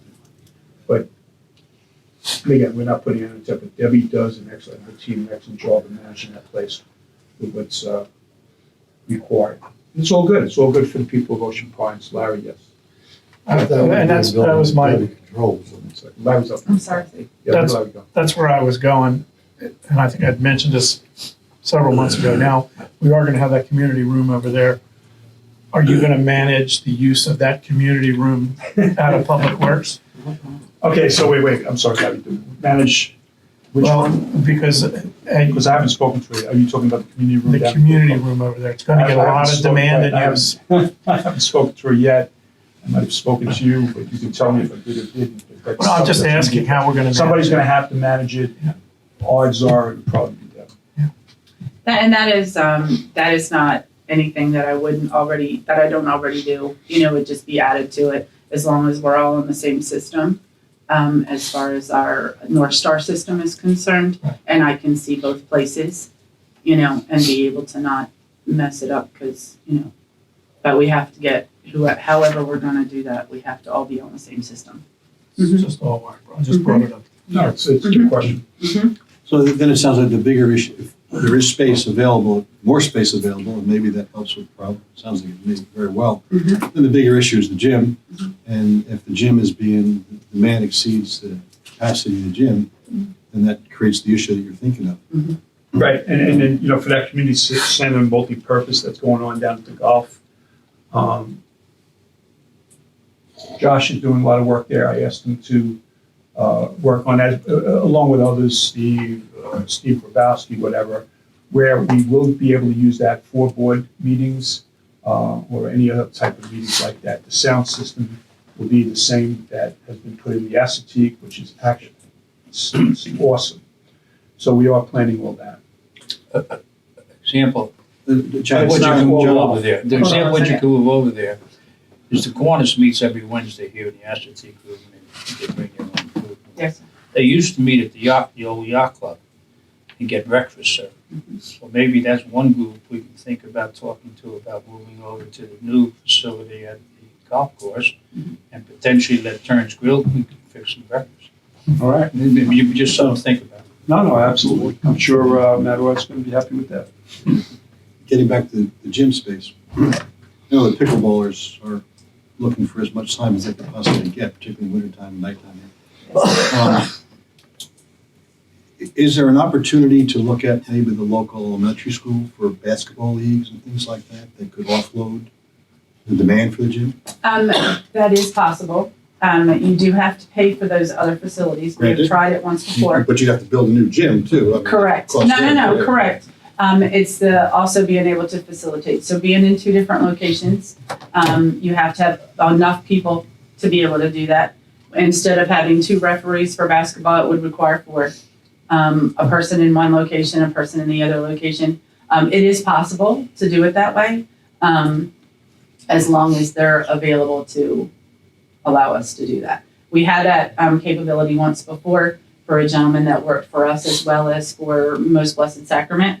So we could use the gym because he was already a person that worked there, and they gave it to him to use, and we had a discounted rate and those types of things. He no longer works there, but that doesn't mean that we can't utilize it. It's just the fees would be different, and we would have to have 2 sets of staff to be able to do so. Yeah, there's costs. Yeah. Okay, just checking. Yes. In lieu of a new rec building, wouldn't an option also be to add on to the community center? Like, a lot of room on the Foltz room side as far as available land. Yeah, And first, obviously we're not gonna- let me just be clear. In no way are we coming forward with anything on this. Oh, no, Oh, no. Okay? no. Make it That clear is a No way way. future, just a Yeah, thought. We're just making a statement. I just put it in your ear. There is a lot going through there. There's Yeah. a lot that needs to be managed. And we're hoping for the multi-purpose room down at golf, which is not golf, which should be able to utilize. For office, for meeting space down Steve, there, yeah. Steve's one. Cindy, this is just kind of a curious question. On the pickleball, have you seen any increase in outside play, I guess we could call it, non-resident people paying now that we have 3 courts? The numbers have only changed, as far as the indoor pickleball for this time of year, on one night a week. I think it's Thursdays, quote me on that. But they do sign in, I say we try to get them to sign in so that I can give you accurate numbers. I'll just put it that way. Some of them do, some of them do not. And we have explained why I want them to sign in, because you asked me for numbers and I give you the best I can. But yes, there has been a little bit of an increase. I think I said it's Thursday nights. But it's made it where they get a little bit more playing time, even if the numbers haven't increased. They're not sitting as long. You see what I mean? Yeah. Okay. So just checking the time, Dick, I do have the chief coming in. Is there Anybody else? A couple of quick questions on the business plan. Okay. Actually, this is somewhat nitpicking. On the first page, on the general description, you define Ocean Pines as a resort community, and 3 paragraphs down as a residential community. Oh, I see. It's either or both, I don't know. Mhm. And then under your challenges, on the next page, lack of control of building schedule for revenue generating programs, I guess that ties into the next item, unlimited access to free use of facilities by community groups. You've got to balance that act out. Is that what your problem is? Yeah. And that, I don't know that may be the best wording, but it was the best way we knew how to put it. Because I only do have so much control over what I can do because of the community organizations. So it kind of limits the amount of control I have as to what I can offer. You're restricted on certain days, like Wednesday morning, you know, Yes. the Aztec Room, and I Yeah. think a couple other clubs meet there Yes. once a month. Yeah. Okay, that's it. You all set? Debbie, thank you. Thank you. Thanks, You're Debbie. Well welcome. done. Thank you. Okay, let me see if the chief is, chief is here. How you doing? How's it going? Before we start. This is bulletproof? I didn't think Just like a sample for you. Couldn't fight back. So, That's a Kevlar leather. so before the chief starts, just a couple things. I did mention it when we opened up this morning. Even yesterday, we are coming forward with a slight change that the chief will get into on the budget for the police. Steve Phillips is working with us on it to go back to the Simpson study, the compensation study. And as you know, we do have an adjustment in there to market for the police to get them to the minimum.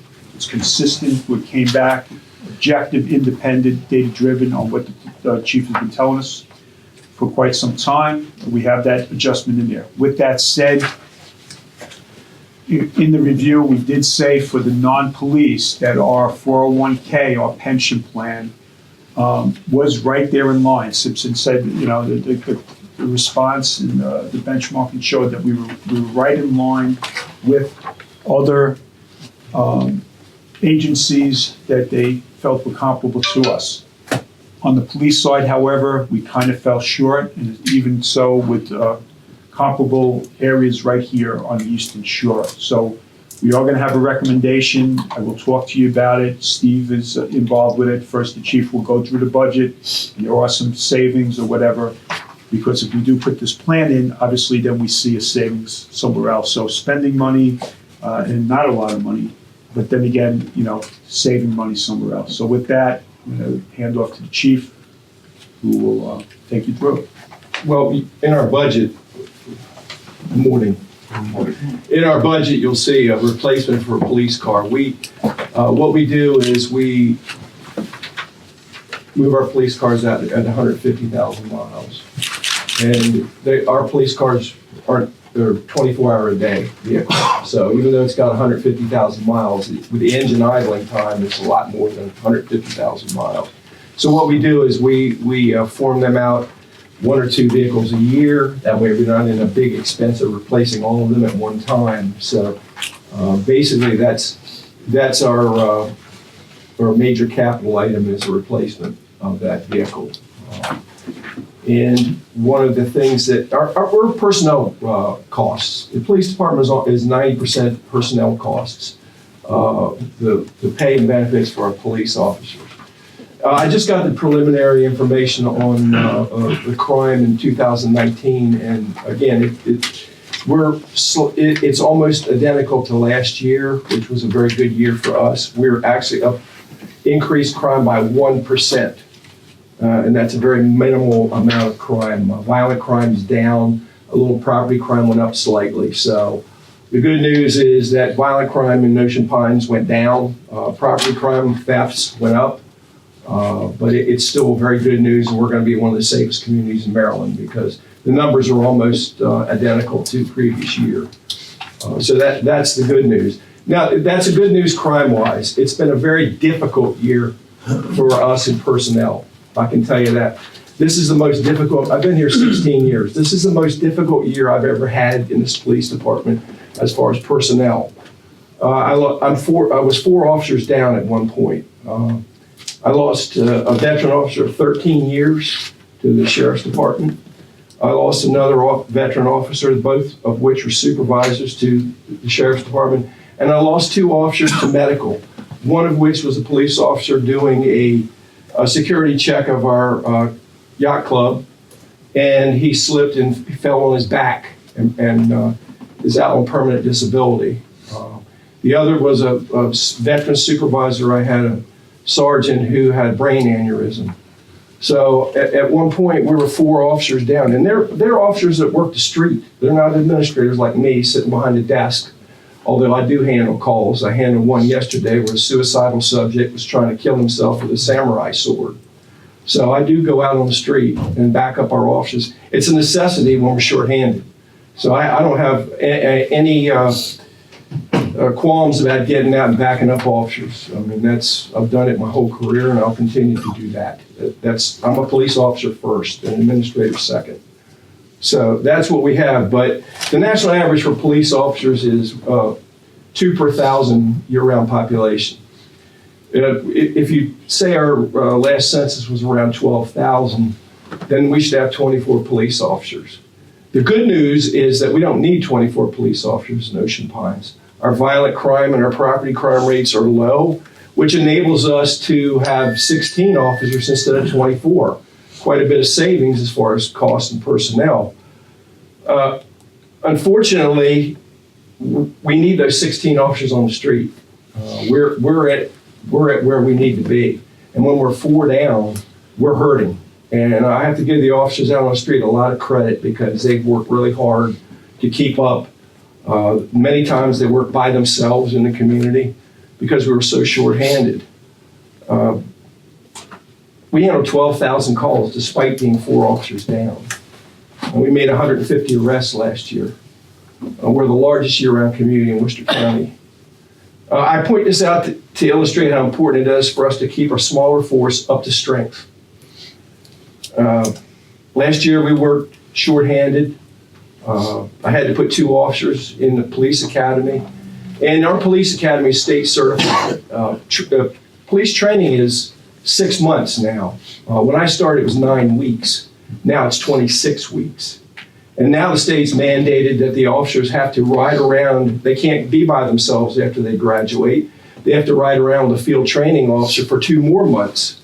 So for 8 months of the year, when we hire someone and put them on the dotted line, they sign their contract, they're not available by themselves for 8 months of the year. Last year, I had to put 2 in the academy, and I'm putting another one in right now to fill another vacancy. So we spent $90,000 training officers last year. In other words, $90,000 was spent before we got these officers by themselves in the community. It's been really hard. How did I figure that 90,000? Well, first of all, they're 8 out of 12 months they're not available by themselves. Then we have to pay $3,000 to the police academy to send each individual to the academy. Then I have to get equipment to give them, to issue them uniforms and equipment there. So it is a cost. And police work is very competitive today. I say very competitive. It's with all the negativity that you see in the national media about police, which I might add, there's 650,000 police, law enforcement officers in this country. There are a few bad ones. There are a few bad ones, and unfortunately the media focuses on that. So it's hurt our recruitment. We're down half. I get half the number of applicants I used to get because of the negativity you see by the national media that cast police, and I'm not defending bad police work, I never will. We need to get rid of the bad ones and keep the good ones. But by the same token, it's hurt us in recruiting. Now, what we're seeing, when I was police chief in Ocean City for 12 and a half years, I retired there for 28 years, and I can tell you historically, when I first came to Ocean City, we had a very poor pension. We were constantly losing police officers, between 7 to 10 a year in Ocean City. They were going to the county, metropolitan county, and big city police departments. The only way we ever addressed that was improving our pension. When they improved the pension, we went from 7 to 10 officers vacancies a year to 1 to 2. Now, you're always going to have a few police officers that leave police work either they didn't like it or they want to go where there's more action or things like that. But the problem is that because we're so competitive, we're competing against police departments in a job situation. Now, what's the difference between Ocean City and Ocean Pines? Well, of course, we're a completely different community. We're a residential community.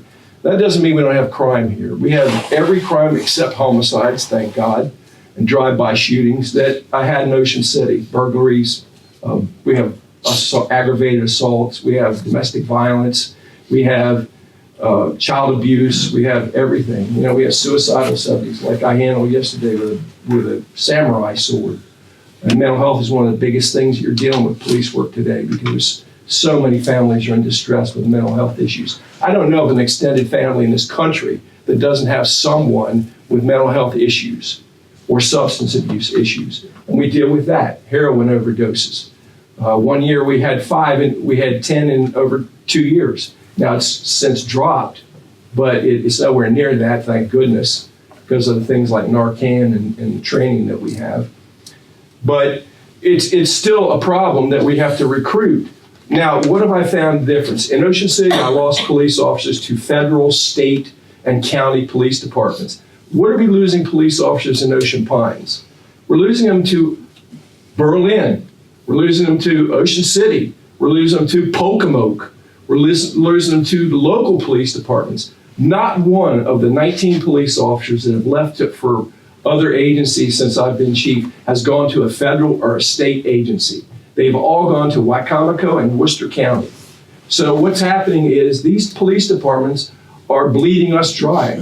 They're recruiting our officers, paying them more, giving them a better pension, and they leave.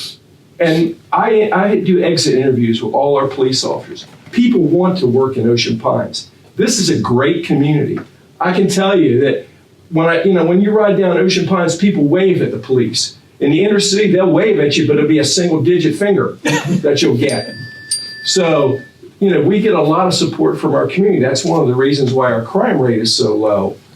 But it's discouraging when you see that we're losing not to federal, state, or municipal agencies across the bridge, but in our own backyard.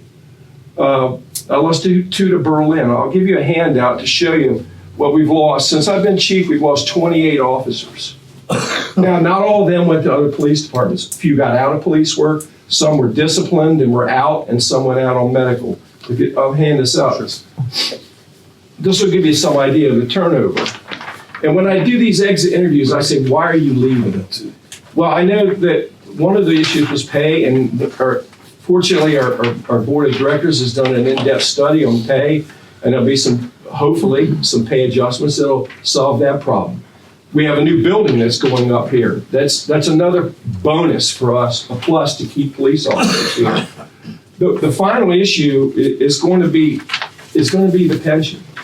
And when I talk to the officers of why I left, why did the 13-year officer leave? Because of the pension. Why did the corporal that I lost, the experienced corporal lost? Pension. He begged me, he says, I love working here. If my pension was better, I'd stay. I want to stay here for the rest of my career.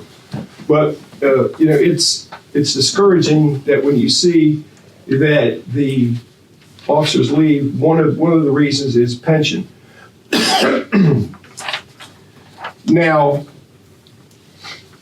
I'll hand out another handout here. This is the pay and benefit comparison. And what did we do? We had, for many years, we contributed 3% without a match to the police and the employees. Now, we had a really severe budget shortfall that some changes had to be made. Well, we lost that 3%. And that was one of the reasons why we had some turnover. But one of the proposals that I'm making, if you see what these local governments are contributing towards towards pensions. Every municipality that we compete against is contributing at least 5% to 8% towards their employees, police employees. This is a resource that we need to keep.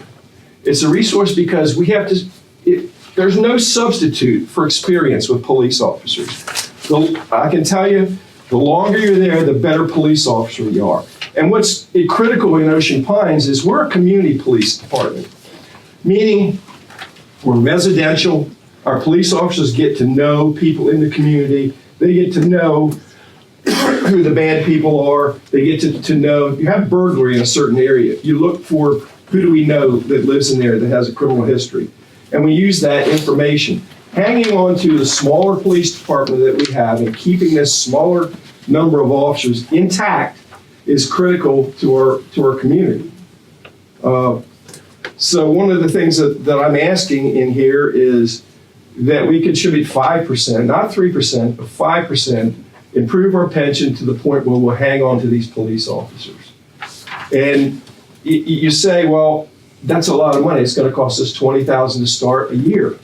And it is a lot of money.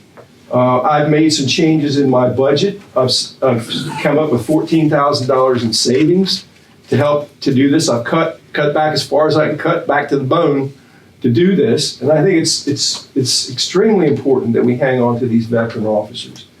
Will it stop turnover? No. I want to be very careful to say that. It'll slow turnover. We'll be able to keep officers. And if you look at where people left, we have a 3-year contract, meaning when you become a police officer, you sign a 3-year contract that you're going to stay with Ocean Pines. If you leave early, you have to pay a penalty. I had one officer had to pay $10,000 when he left, back to the association. But still they left. Half the people that left before the 3 years was up. So I would request that you give serious consideration to the 5% 401k for officers. So, as you can tell, we've had a lot of discussion on this. The chief has definitely brought forth the information that's needed for benchmarking. Steve, and I'll ask Steve to jump in, we've worked on it, and the chief has looked at it, because obviously we hope to have savings somewhere else. He's come up with a number, I believe it is for the 5%, Steve, and this would be a separate 401k, obviously. So if we did a 5% match, roughly $20,000 would cost us in addition. Yeah, incremental cost would be roughly 25. Yeah. 25. So incremental. So you take the 14, 25 is 11.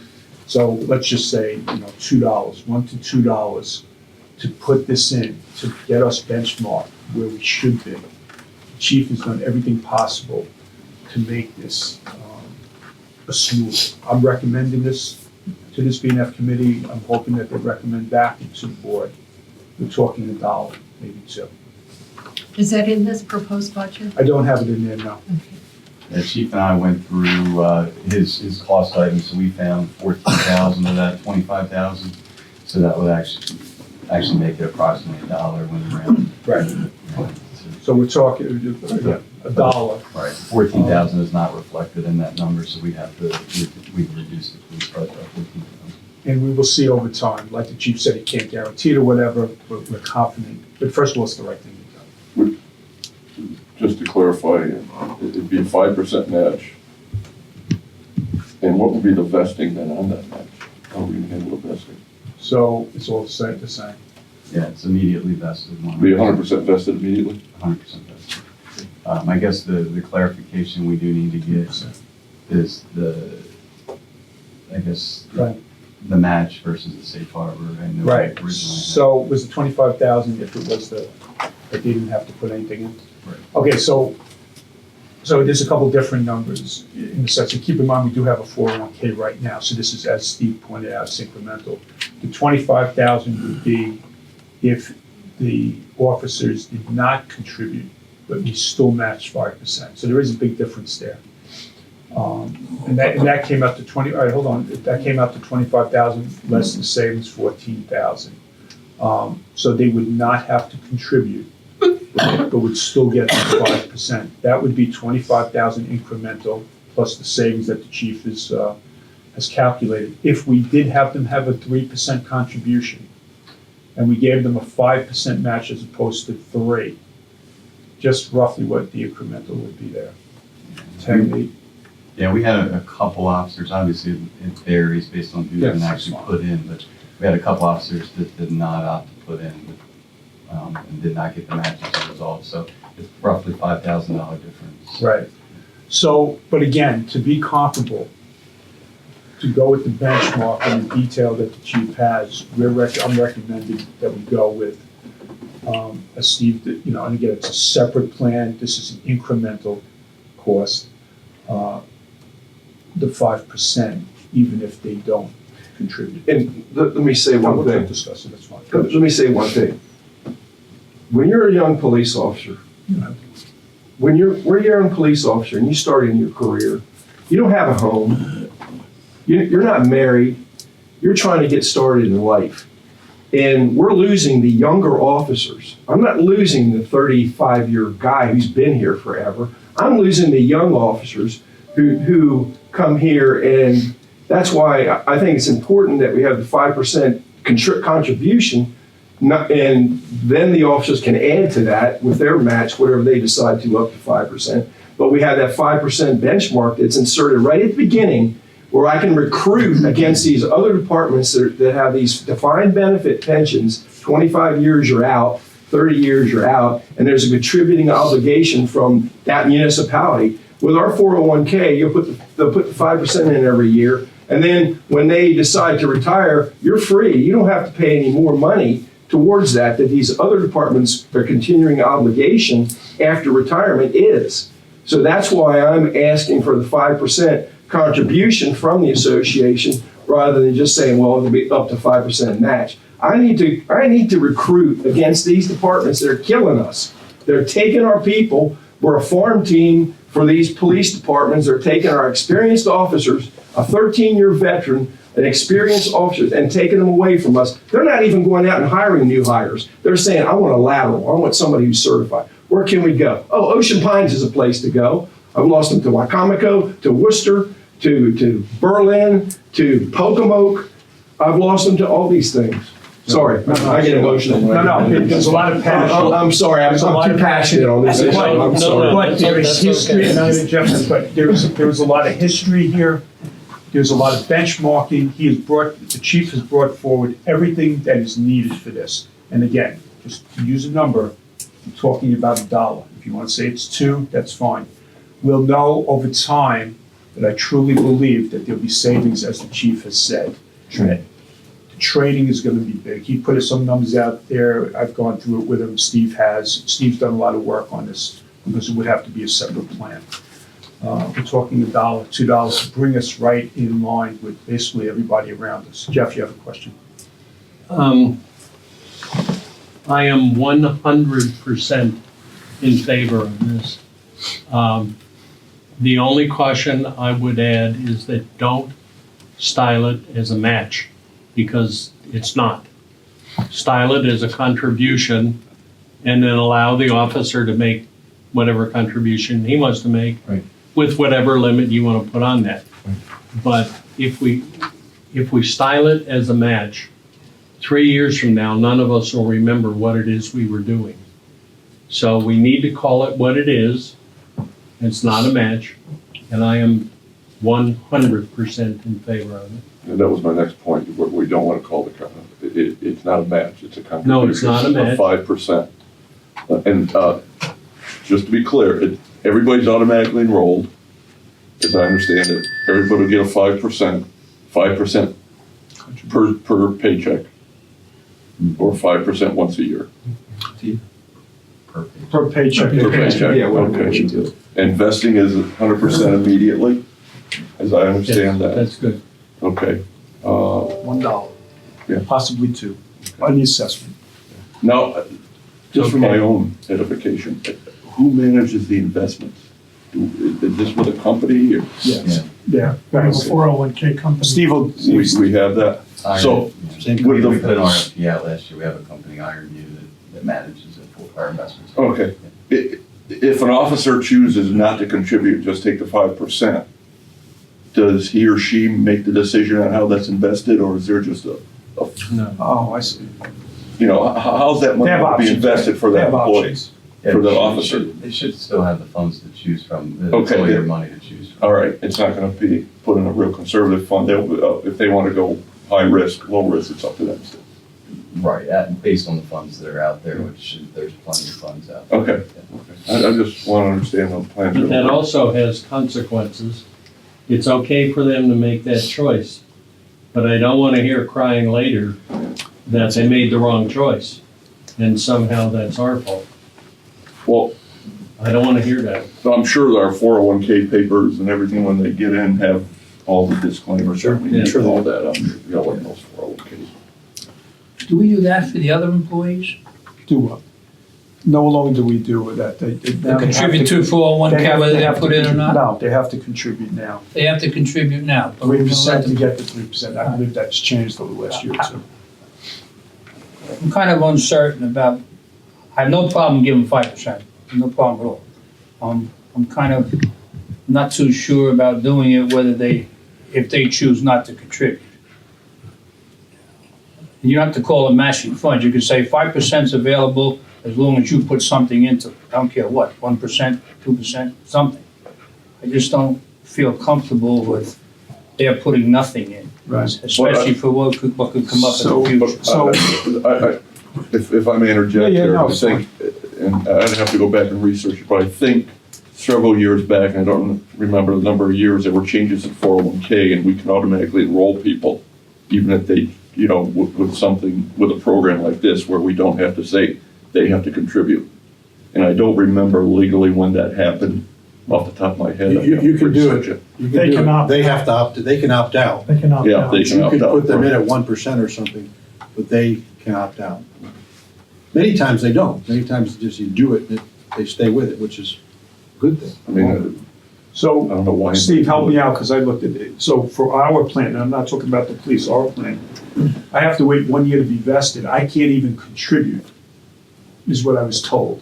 Correct. You have to wait 1 So- year to get. I can't Yeah, even, it- I know about the 1 year for a match, but I can't even contribute, is how our Yeah, plan works. There are regulations on a 401K as far as how you vest in that. You Right. can choose cliff vesting. You can Exactly, choose, there's different, there's a you know, different. 25% over 50, 4 yes. years. I mean, Yes. we can do whatever we want, but we Correct. have the right to automatically enroll them. As Dick said, they opt out, but with 5% contribution, even if they don't contribute, I can't imagine why somebody would say, no, I don't want it.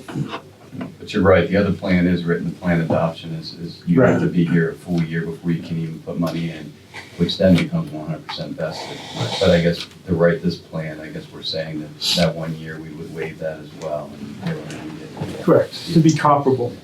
Again, it's just And about one other benchmarking, question. it's being about comparable, it's about being competitive, John. What does state-defined benefit mean? What does that mean, state-defined benefit? Like, is that a pension plan or something? It's a pension plan. It's a defined benefit, meaning 25 years, 30 years. You'll get, you contribute. So Snow Hill is contributing to it? Yes, yes. Is the police officer contributing to it too? Yeah. But that's- Mandatory. But it's it's a defined benefit, But it's a yes. defined benefit. Yeah, those are tough. That was Yeah. my question. Is I'm not there, asking for that, I'm just wanting to Yeah, know what it's that a- means. is there any advantage or have you considered, or is it even possible for our department to join the state? Yeah, plan? we looked at what we call the law enforcement officers pension system, state pension, and because we're not a municipality, we can't. Okay. Excellent question, though. But Excellent. yeah, that's one of the reasons why, 401K works for us. I mean, because all the other departments are there, and, that would put us on equal Yeah. footing if we could do that. That's good, good question. One of the disadvantages of not being a municipality. Right. Okay, so, I mean, we put it all on the table. There's definitely a need there, and the 5%, clearly, I support the 5%. I will raise a question, though. John, what do you think the rest of the population is going to respond to this extra benefit from one sector of the population? So, and I'll respond to that as far as from a financial standpoint. This goes under, again, where I'm saying that sometimes we invest money and it actually saves us money. Or if we spend money, it's not about that dollar or two on the assessment we're spending. I truly believe there's an offset. Training. We're trying to quantify exactly, and just getting more expensive as it goes on. It's like anything else that the chief said, we can't guarantee it, but we believe that it will. I do believe that, I'm looking at this from a financial standpoint. And I truly believe I have a savings, the association will have a savings here. Obviously, it's not even just about the financial part, which, there'll be a balance, the type of force that the chief is talking about and keeping continuity. So I'm saying as far as that, from a financial standpoint, it's really almost kind of a balance. What about the rest of the employees' opinion on the police getting this extra benefit? So, well, I'm an employee, as we all are.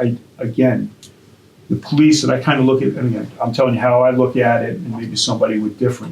The police is separate from the rest of our organization. It truly is.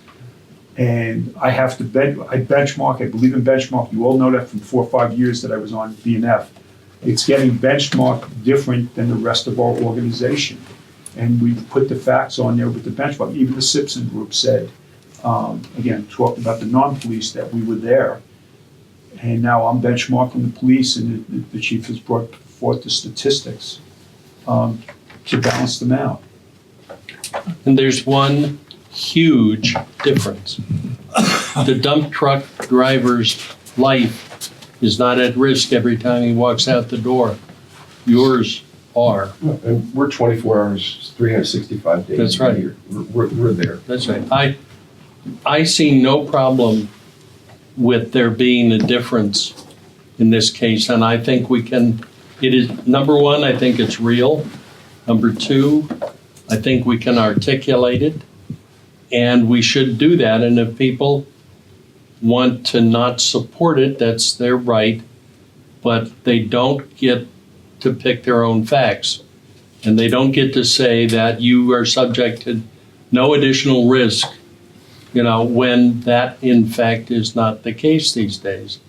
They don't get to say that, and if they try, we, myself included, should stand up and say something about that. Okay, we don't have to get in a fist fight or do baseball bats, but I do think when some of these statements come up and it's clear that something is just exactly wrong, I think we need to figure out ways to respectfully but forcefully make that point. You don't get your own facts. You're entitled to your own opinion. Like I said, Okay, I don't John, care I'm what the sorry, people I got think two, about wait, it. let me just I'm do more it. concerned about the So employees. Larry, then collect and John. Yeah, but I think the employees will easily see the difference. Yeah. Okay. I really do, and That's his problem. if it was a minor. Yeah, you're right. I thought about that. You're right. No, if it was a minor difference, then who cares? It's not a minor difference, it's a big difference. So I think the employees that I know in this association are not gonna see a problem with it, I don't think. That's fine. It's just my 2 cents. They might be inspired to join the force. They might be. And that's what we would want. Larry. Yeah, there's two things here. First off, this, just like with the fire department, with adding the extra benefit, helps with recruitment, helps with the quality of recruits. We're talking about the assessment break for the volunteers on the fire department. No other volunteer in the community will be getting that. That's a whole different ballgame. They're not getting up at 3 o'clock in the morning to go out for a car fire or for somebody having a heart attack. Same with the police department. If I was applying for a police job, I'd look at these other places first because of the benefit package. And those communities are gonna get first pick of the best qualified people. So this helps with our recruitment. Secondly, retention, as the chief has said, it's a lot cheaper to retain people than it is to hire. Exactly. And this again is a national trend, both for volunteer fire departments and for the police departments. As the chief has said, they're having a hard time getting people and keeping people. So, right. So I think I was one of the ones who had concern about the matching, John, but I think the way things are, I think I don't have any problem with it. And as Jeff has said, somebody has a problem with the employee, or an employee has a problem with the separate program for the police, and submit their application, they'll be eligible for the 5% also. So wait, I just have to let no one go. I do want to hear everybody, believe me, there's been a lot of discussion on this. We didn't just come in here today. And again, I'm talking about a rebalancing in the sense that we're, money we're spending here to spend here. And quite honestly, the way the trend's going, if we didn't do this, we might be spending way more here. Okay. So two things. One, Simpson supports this. Simpson said that, right, on the police side, that it wasn't as comparable or as in line with. As And the, then number two, ditto what Larry just said. Okay, thank you. John? No point. Oh, I thought you had more. Who else? No more. Steve? Yeah. Wondering on the idea of the police not putting anything in. If I was working for you and I put in 1%, it might help me want to stay where I was. I'm wondering if there'd be some benefit of Oh, yeah, like I a think so. 1%. I think so. I don't know if you can do that, but yeah, I mean, that was one of my first things that I suggested, that they be required to put a minimal amount in to match some of it and to defray some of that. So, but I don't know if you can force them to do that. That's a question. So here's what happened. If we did that, they may not get the 5%, because they may not put the 1% in as. No, It I might mean, happen. that you would keep the 5, but they could add to that, where it'd be 1%, 2%. Oh, but they That's could- what I would. That's what we would hope. That's what I would Wait a minute. advocate. Hold on, Steve, so the police, they get the 5%, call the contribution. Mhm. But if that police officer wants to contribute, if they want to contribute, they still can. Oh, yeah. Oh, absolutely. I just want to make sure I Yeah. thought somebody. Yeah. That's what I was asking. Yeah, Maybe that they would can. make it more beneficial to They the can. police officer. Right, yeah. Absolutely, I thought that was a given, they can. It would be a safe harbor plan is basically Yeah. what it would be. Okay, And then basically, I mean, they can do their maximum contribution. up to whatever the government allows. Right. And we did have a separate plan in the past, didn't we, I don't know Jim? what I think it's 25. Didn't we have a separate safe harbor plan in the past? Well, in At the least- past, you got the 3% match, Steve helped me out, that was in it. You passed the week before. Yeah, before we changed it last year Yeah. and did the new plan docs. We That did was have for that. everybody or just That the was police? for everybody. That was Okay. everybody, so I that thought it was- affected the police a lot. Okay. There may be an increase from our 401K and the cost for this, but I'm not sure. Yeah, you're right. Throw it out So- there. I'm in favor of it, but just let you know. Many So are, surprises. excuse me, Judge. Many are contributing 3% right now, and they're getting a match. Many? Some. Steve, we checked, yeah, Steve Some. checked it. Two aren't, and some are. So they would get 5%, and those that are contributing 3% now, or 2%, you would hope that they would continue to contribute, no match on it, you'd hope that they contribute that 2 and 3%. It would be a terrible thing if, all of a sudden now you say you have 5%, and those that are contributing 2 and 3% drop it back. I don't think that's what happened. You want to have good education. Yeah, I think that To they cause that look at impact. it as It's a adding raise. to. I don't think they'll drop it. I would hope that wouldn't happen, because in the long term, you'd be still battling this problem, because they'd be looking at their portfolio compared to retirement package, and it would still not be good. Or a defined retirement system. The idea of a new officer coming in, it would be nice, I think, to say, we're gonna put you into this match for 1% or whatever you decide you wanna do. Legally, they can opt out, but a lot of times when you do that, now they keep that money and they stay in. So that kind of offering, if we can do it, with giving them the 5%, I think makes a whole lot of sense. Any thought given to increasing the starting salary? That's one of the recommendations from the pay study that was done. It Yes. is, it's gonna be several days. Yes. That's part of the, when I did that reconciliation, Tom, yesterday, that's in those numbers to get to market. I can give more detail if BNF wants it. I did it in a prior meeting, but I can do it again. One other quick thing, we should have somebody who's expert in the pension plans, 401Ks. Look at this to make sure that we've not run afoul of the anti-discrimination rules, because there are a whole set of rules for 401Ks. So you can't set it up where you give the owner of the company a glorious 401k and everybody else gets dirt. There are rules against that. Right. I don't think we've done that here. So wait, But Steve, have hold somebody on. look. So Steve, that was the whole idea of a separate plan, Steve. We did know, we knew we had to I mean, address that. I consulted with our administrators, census, who I guess are, you know, it's not like our own legal counsel or anything like that. No, but they're experts. We'll check. But they are experts in the field, and, you know, they said legally there is no issues. Okay, good. Then you've already done what I suggested. No, we addressed it. Okay. Do I have a, do I have support? Do we have support on, Yes. Yeah. Okay, thank you. Chief, anything else? That's it? that was a majority, I think. So let me check with Michelle.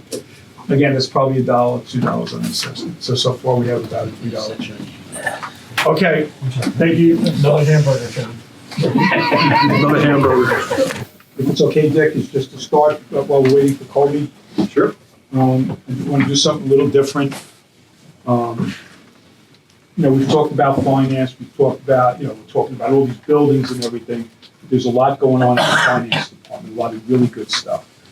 The North Star system, the controls, the procedures, everything is all coming together. And there's a lot of work going on in there. And we did mention and we introduced Kathy yesterday. What Steve and I would like to do is introduce budget and finance to our new accounting manager, Julia, and have her introduce and say a little bit. Julia. So Julia, if you could just give them some of your background. Well, yeah, I started my accounting career in public accounting. I've been there for 6 years preparing taxes. I went worked for the county for 3 years. I was senior accountant and financial analyst, and I came here. And college, maybe CPA? Yes, I completed my MBA degree in May, and then I received my CPA license in May as well. Undergrad, MBA, CPA, welcome addition. It's great. And, you know, obviously with BNF, Steve and I just wanted to introduce her. To just show the bench strength and everything that's going on in finance as we bring it to the next level, Steve and his team. A lot of positive stuff. Any questions, anything? Yes, George has an extra suggestion. Why don't we go on, BNF go around the room and just introduce ourselves? That's super. My name is Dick Keeling, BNF Chair. I've been living in Ocean Pines since 2017. George Solak, I've been since 2017, January, moved here after I retired. Here as a volunteer on the BNF committee, just joined it 3 months ago. John O'Connor, I've been here since '97. I'm the elder of the group. So you've seen a lot going on? Yes, I think that John is probably my 8th manager. Okay. John joined BNF when you were in high school. That's John. My name is Jeff Nepper. I've owned property here for a while. Lived here full-time since 2006. I've been on the board a couple of times. And love it here? I do. I do. Okay, just quick. Ryan Reynolds, homeowner since '08, full-timer since 2016. New member on the committee. How do you like it so far? Oh, great. Do you like the numbers?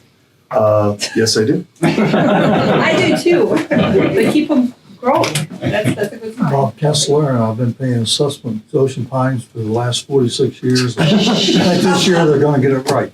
So a lot of trust in Ocean Pines as a community, right? 46 years, every year counts. Tom Piatti, owner since 2002, full-time since 2014, and I own that little Volvo out there. I was wondering who's that. All right, anybody else? Kobe's here now, Kathleen? If not, Julia, thank you very much. Oh, yes, Good, I know you have a lot. thank you. It's my pleasure to work for Ocean Pines, and, you know, I really enjoy it here. Okay. Well, good, welcome. Okay, so getting back on track, first of all, thank you to Kathleen and Kobe. I know they're very busy, and we did adjust 12:30. This will be the last presentation of the day. So Kobe will be presenting. Kobe knows the drill. She's done it many times before. So Kobe, we're gonna get right into it. And as you know, they'll ask questions as they go along, or whatever you're comfortable with. And/or capital. All right, aquatics. Yeah, I guess, really just to point out, if you're looking at the aquatics budget worksheet, just to go a little bit through a couple of the reasons for some of the changes. The member dues took a hit when we did the change in parking, so that's why that number has fluctuated down, but I'm okay with that. And when I was asked last year about changing it back, I think it just gives us more of a truer number of what people are, what they desire. So they either get the parking pass alone or they get the parking pass with the choice of one of the pool memberships. Facility rentals, we've been booking a lot of private parties, and those are all done on Sunday nights.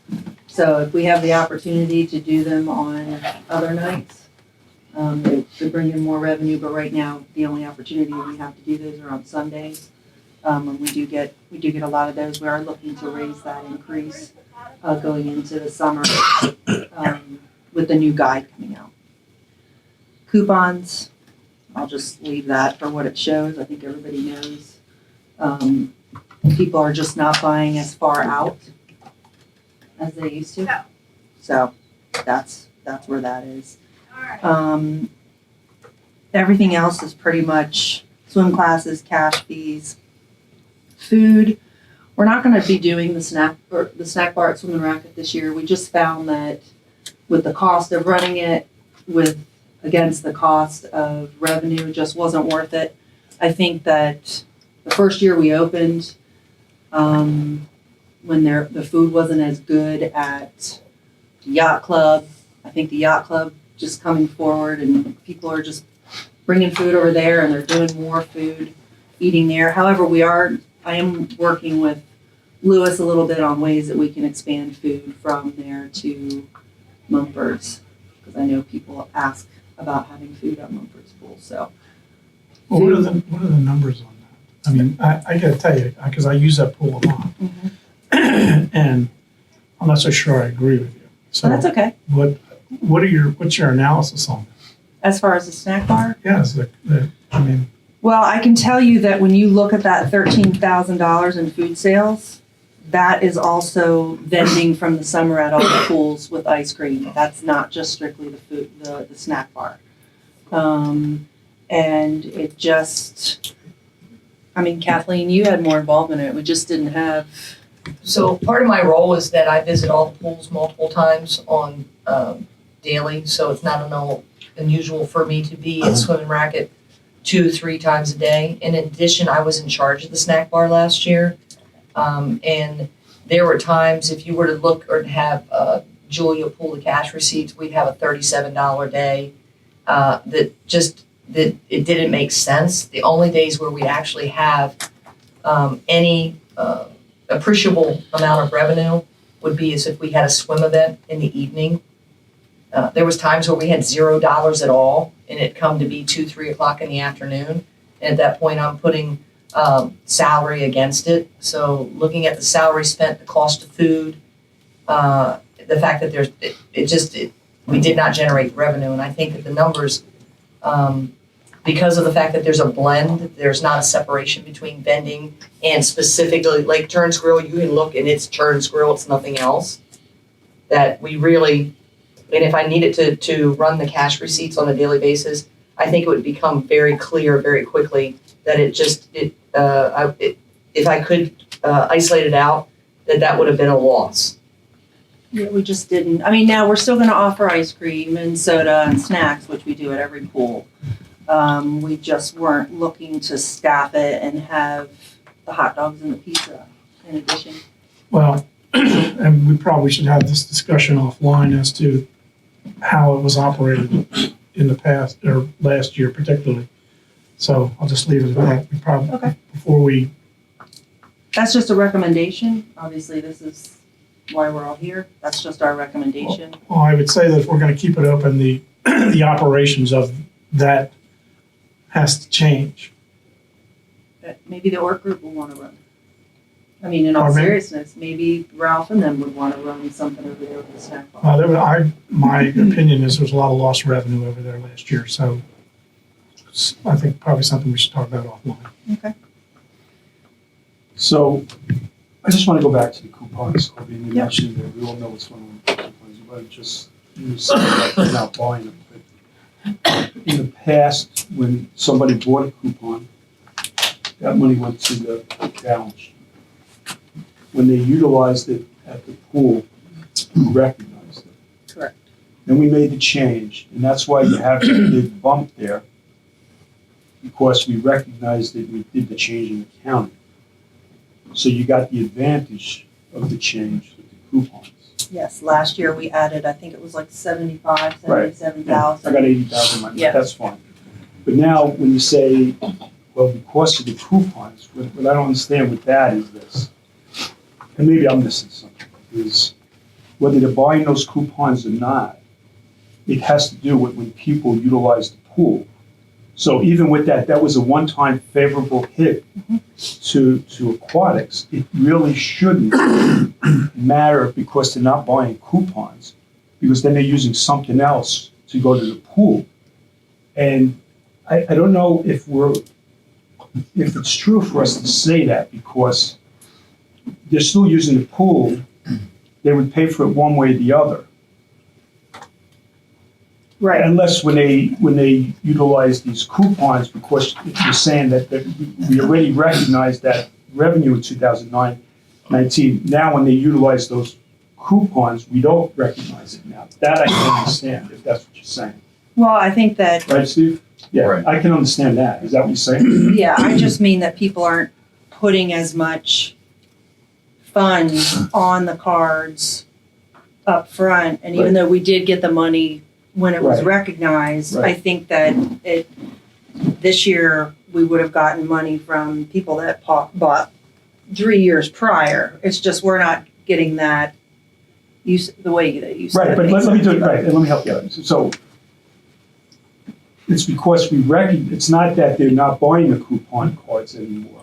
It's that we recognized that revenue back in 2019, and then they'd be utilizing those cards now, where we wouldn't because we already recognized they'd just be getting their admission.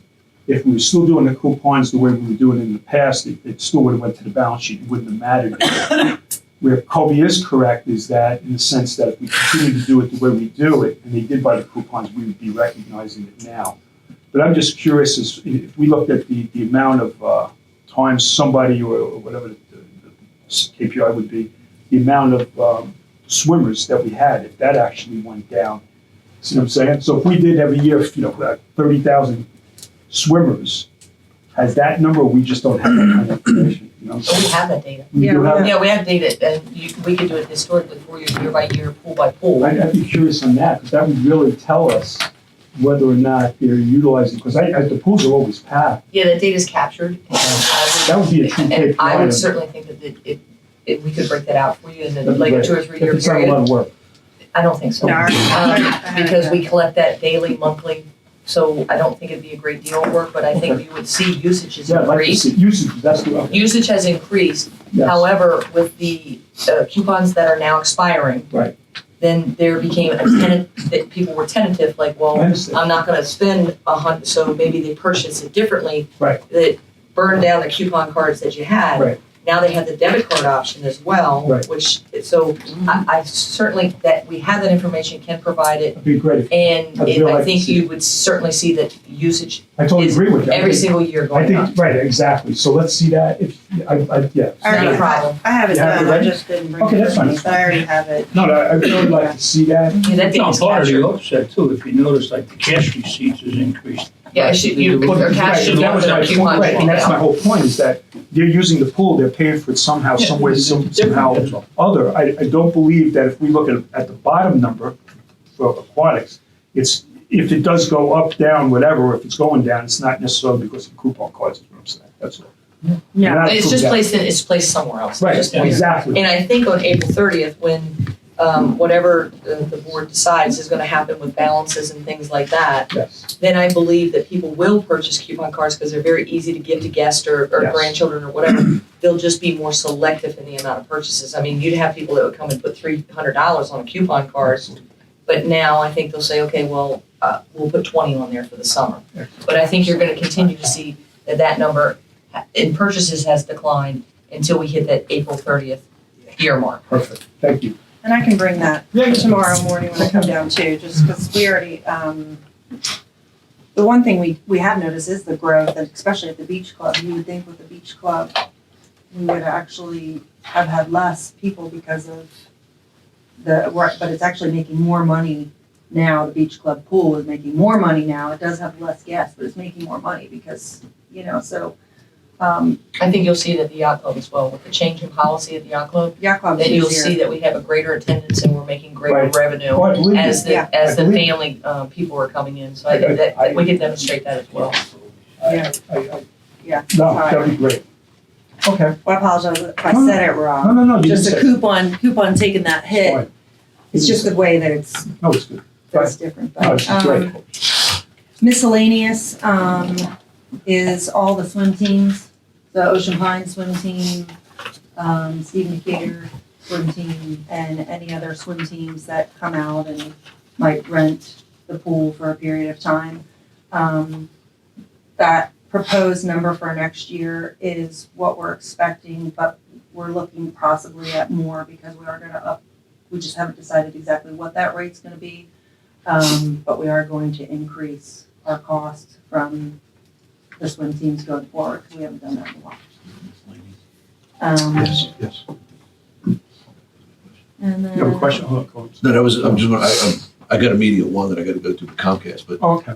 that was, my question was, that's what makes up miscellaneous. Yeah, so Okay. miscellaneous is the swim teams, Okay. Ocean Pines and Decatur. And if we have any, like, we have a group that comes in for the summertime and they'll rent the pool at Swimming Racket for a week. Swim team that comes down and does away from home time.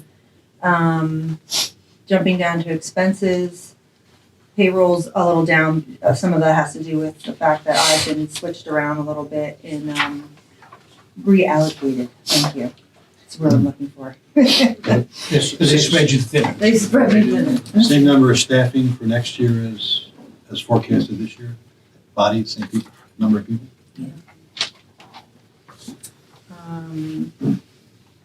Overtime is just a little bit more of realistic number. Last year it was lowered. Shouldn't have been, but, and that pretty much, if anyone has any specific questions on expenses. Does anyone have any questions on I'm going through my notes here. that? Contract and supplies, we're pretty much on target there with everything. Not much change there. Repairs and maintenance, the equipment line is the line that those items would have been items that would have been replacement capital. But since it was changed to $1,000, those things now hit our budget line and they were not budgeted for. So that is the equipment, the 594 line. We had some replacement bike seats this year for our hydrocycles, trampoline stuff. So things that normally would have hit the replacement is now hitting our budget. So that's that line right there. Next year, there's a couple things we know we're gonna need to get, and we made it a little bit higher just because you have the things that break that you don't expect, so I'm never really sure. Propane gas. Tom's an expert on propane gas. Yes, I am. I talked to Tom a little bit about the propane gas before. We are getting the low rate, we're getting a good rate, but it's hard to say. We have a new unit, a new Aeon unit that's actually working better utilizing the gas better too. Last winter, we were a lot lower because our heat was broken a lot. So our deck heat was broken a lot. So that's a hard number for us to just kind of guess off of because it changes so much. But I know that you and I talked a lot about that a couple months back. That was because about 4 years ago, we put 4 1,000-gallon propane tanks in the ground. And that was the source of the fuel for the swimming pool, the sports court pool. When Sandpiper came through, it was converted to their natural gas, which is extremely expensive. And you probably still have gas in those tanks. So I don't want to take up your time, but in the park, we heat our pool with propane because we have 2 500-gallon tanks, and we cut off Sandpiper. The water we use for the showers and all that sort of thing, it's on Sharp propane. We were able to negotiate a deal that we pay 25 cents per gallon above their cost, which brings us up to about $1.60 a gallon. You're probably paying $2.50 a gallon for natural gas. And propane burns 2.5 times hotter than natural gas. So you have to do the BTU configuration and all that. But anyways, I said this yesterday too. We're paying a lot of money for propane here. I mean for natural gas here. Right. So the question came in, and we went through this through the course of the year because we couldn't understand why the expenses were going up, and it's a function of a couple things. But where was who made? And I'm not saying it was you. What went into the decision? Did we have to do it? Why did we go to natural gas? I know you. Do we know why we did that, or did we have to do it? I believe that there was a great discussion within the community, and that basically we were told that's what we were going to do. That's my understanding of it. Who? I'm not sure exactly. Oh, There was a lot of discussion that went on. Okay, so there was Same type of discussion. discussion we're having today. There was somebody that had a very strong position that we would be better off going to the natural gas. Right. And we do have sunken tanks there. We Right. went from natural gas to propane, Right. back from propane to. Right. So I don't know that it wasn't like a specific board decision or something like that. No, it never came through. Well, the question for now is, can you switch back to propane? Oh, you sure can, but you would have to convert the equipment back because it was converted converted to from natural gas, propane, the underground propane to tank So the tanks are all propane. They're still there, the 4 tanks, they probably have gas in them. So is BNF giving us a recommendation or guidance to look into this? Converting the equipment is pretty minimal cost. Yes, it is. Yeah. But clearly, if we can save some money here, we should look at it. Savings to be Especially at the done. rates he was quoting. We should move in that direction. There is a letter, sorry, John, but there is a letter from Sandpiper. One of their guys gave Public Works a letter saying that if you didn't convert, you're going to pay more. And it is absolutely wrong, a lie. And nobody challenged it. So when Sandpiper came through, they said, go here, we need to convert water heaters, we need to convert heat pumps, the Aeon units and all that. They brought in, converted, you're on Sandpiper underground system, and then all of a sudden your bill skyrocketed. So you can go back to tanks at the sports core pool, but I don't know the other locations. I'd be glad to assist you if you ask me to, because I started talking to them, but then I didn't want to represent the association because I didn't have a position to do so. Tom, would you support Kobe? Yes, I will. Never.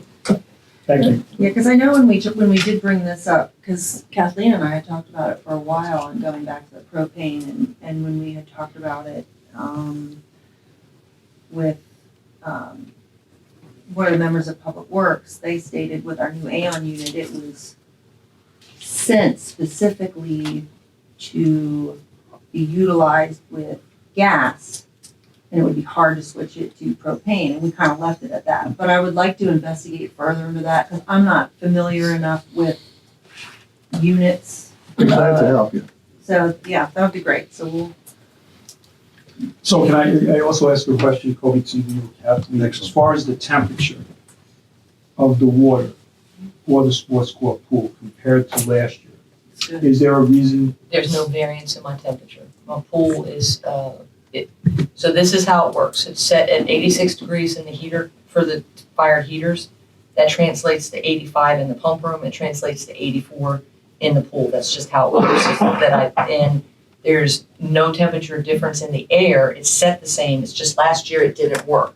Right. The temperature is set slightly higher so that I don't lose the heat from my pool doesn't escape out. And then I gotta use energy to try to reheat the pool again. So is there a better efficiency now, or it just wasn't heating and we were actually using It less? didn't work. It didn't work.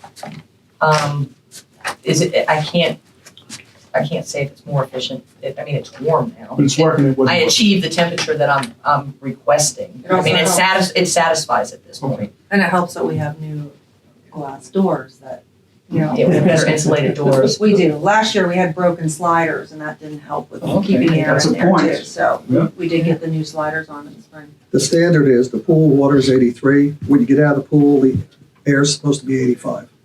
2-degree increase.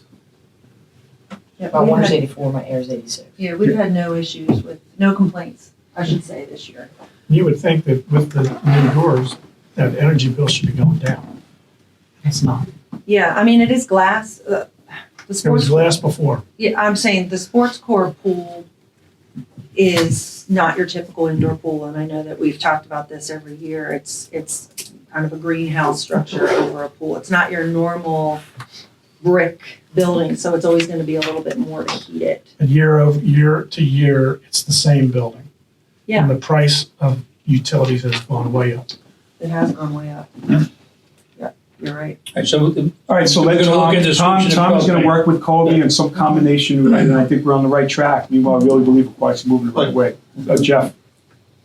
The other thing to realize is that early on in the discussions with Sandpiper, the notion of the SIR charge, the one for the equipment that you had to convert, was not understood. They were not particularly forthcoming with information on how that was going to work. Also remember, we're still converting, so they are still adding cost into the SIR charge because there's equipment that went online yesterday. Okay, now it's getting near the end, it's diminishing. At some point, it will hit the end and the increase will go to zero, but it ain't there yet. And the bulk, this is my personal opinion, the bulk of the problem with this is that people got fooled into thinking that because natural gas was cheaper, which it is, the cost was going to go down and therefore would be less for them. By the time you factored in the charge for all the new equipment, ain't so. So, and Jeff, believe me, I hear you, and I don't know if you're talking specifically about the Aquatics or Ocean Pines in general, but, and I'm looking at this gentleman, I don't know if I read it in the Bayside Gazette over the years or whatever, but I really believed when we went to natural gas that you're saying that it was going to be cheaper, but then I read, I don't know if it was the Bayside Gazette or whatever, that actually would have all those charges, and it would be a long time before we actually would realize savings, and if you were a small user of gas, your probably number was going to go up. Was that your paper? No. That's also. Because I did read that, so I was kind of surprised when we made this change last year, unless I thought we had to for whatever reason, but it sounds like we didn't. Was that you I read it from years ago? Because I actually knew about this, and I'm pretty sure it was Josh that had an article on it that said it was not going to be. The information was out there, but it was, in some cases, not consumed. People didn't read it. And in other cases, didn't believe it. Right. And the third case is a few didn't understand it. Right. So you put all of that together, and I will tell you, when we were sitting around talking about it initially, natural gas was absolutely a brain dead choice. You just did, it was going to be cheaper and it was gonna be a lot cheaper. Right. Okay, didn't turn out to be true, but that's what the discussions concluded. And we read all that information, some of which was in the paper. So it's not like it was a secret. And it's not, I don't think it was, no, I don't want to say that. Never mind. All right, bottom line is this, we're doing the right thing. Tom's gonna work with Colby. He'll come back and give us a recommendation, and we'll come to BNF with it, so we'll move forward. I also think maybe extend it too, if there's tanks at the yacht club, why not do the same thing there? If you have tanks, For food and beverage or for the pools? well, basically food and beverage, it wouldn't. Yeah. There's no heated pool over there. It's- Yeah, all we have is just the water. There's no natural gas over But there. if you have the facilities, I don't think there's natural gas over at the yacht club route right now anyway. It's all propane. Yeah, earlier we talked about the propane tank. Yeah, we asked that. You know what, we asked did that have to, question. Tom, put that as part of you and Colby's review. I'll go look at, I don't I think Larry's right. Yeah, I don't think they didn't run there. Okay. Check, you can double check. Okay, good. Does anyone have any specific questions on anything? I did put in the recommendation on raising the non-resident rate, from, I think everybody saw that, and then a little bit higher at the beach club, just because when you're over there, everything's more expensive anyways, and, we have people coming from all the hotels there that are, you know, so it would just affect the non-residents entering that pool anyway, so. The fact is that the pools are extremely busy now. And we're actually getting complaints from residents that they're so busy that they're not getting an opportunity to use them. So it is very appropriate to raise the fees for outside users.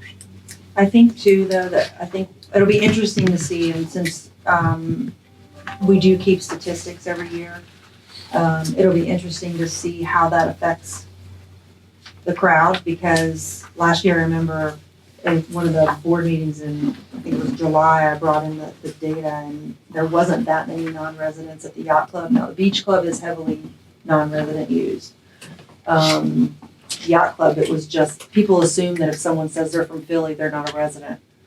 They're not listening to that, that maybe they own here or they're staying with family, which we consider as a resident. So, but it'll be interesting to see, and we'll be able to do that because we already do, the difference between the resident and non-resident, so.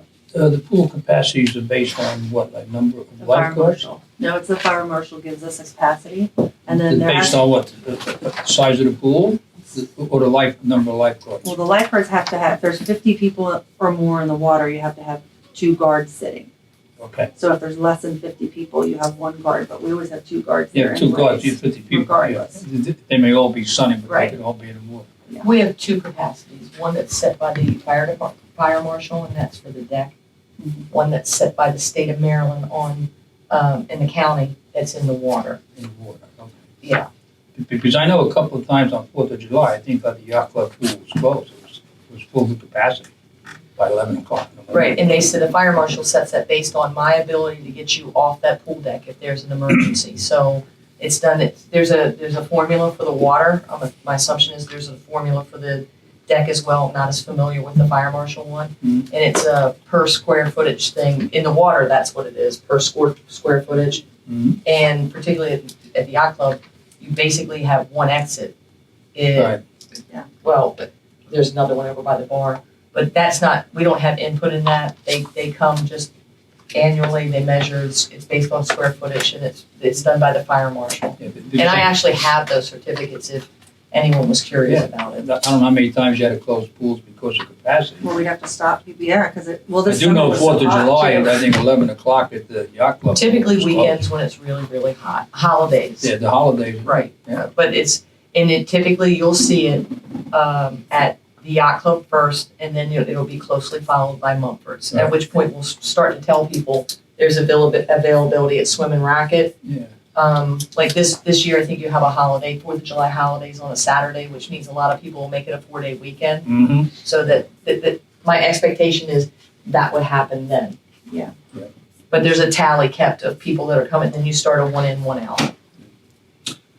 that's good news. It is good. And the thing is, a lot of people want us to open later for, you know, we actually opened Yacht Club earlier for pool members. And, you know, we've had people suggest opening it later for non-residents, but regardless, you're still packed. It's kind of like a beach club parking lot. If you don't get there first, you don't get there early on a busy day, you're just not gonna get a spot. It's just what we have available, so, but, Yeah, I see in your short-term goals, you have the room addition.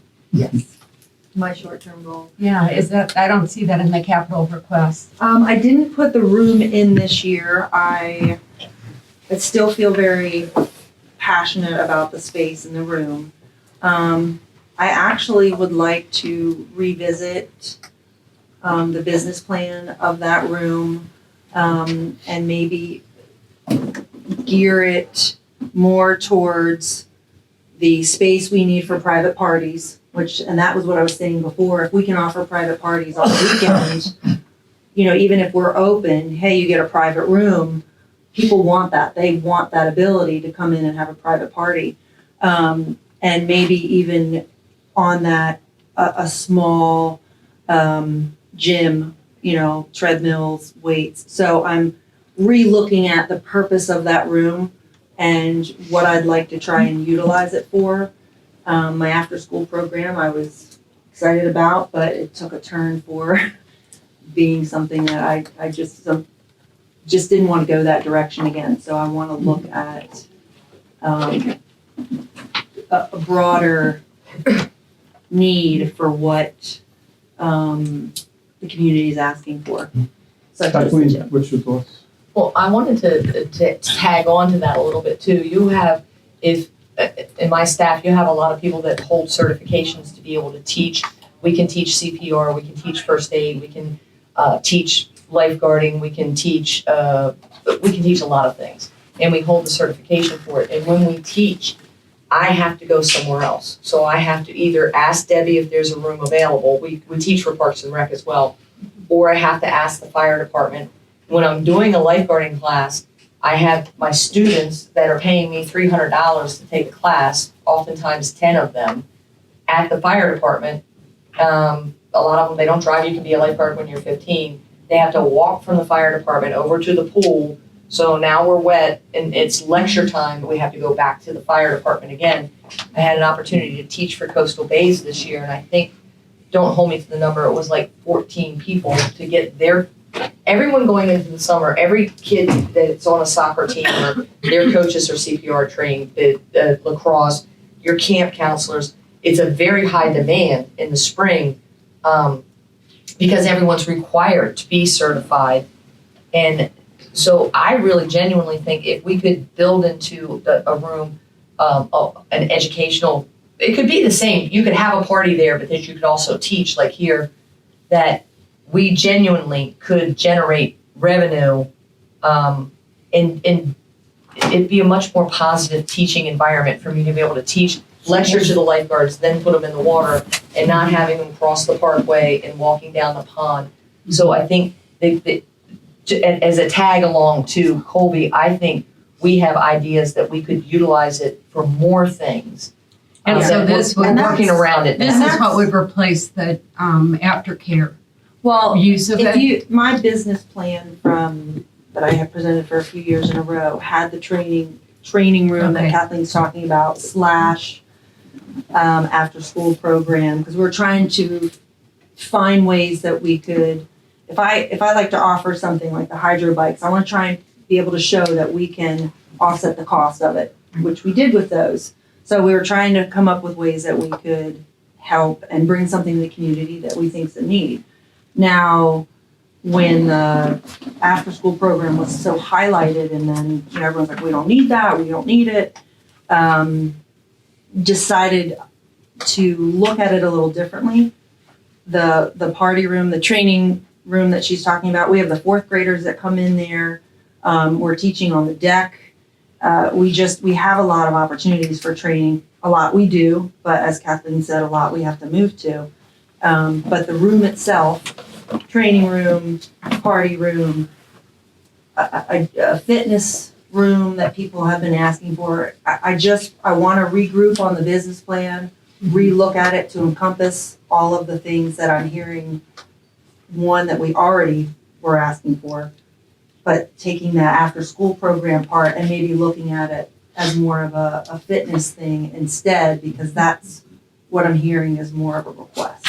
And so are you thinking about that as a proposal for the current budget that is being prepared, or are you gonna No, I delay that a didn't. year? I didn't put it in for this current year. I'd like to be able to really have all of the facts and data. I don't want to just say I have this thought. I want to put it all down on paper and the cost, and because there's a lot of. I thought we had from the other years. Well, I do have the business plan without the fitness part in it. Okay. So, yeah, I mean, if you guys, I think if if you want to there build would me be a a way room, to- they'll come. So- Yeah, right. And I think So it's either. I'm not saying I won't take the room. So first of all, if you believe in it, obviously, that's important. It's not Yes. if we say it, if you and Kathleen, it sounds like there's some passion. We need the space.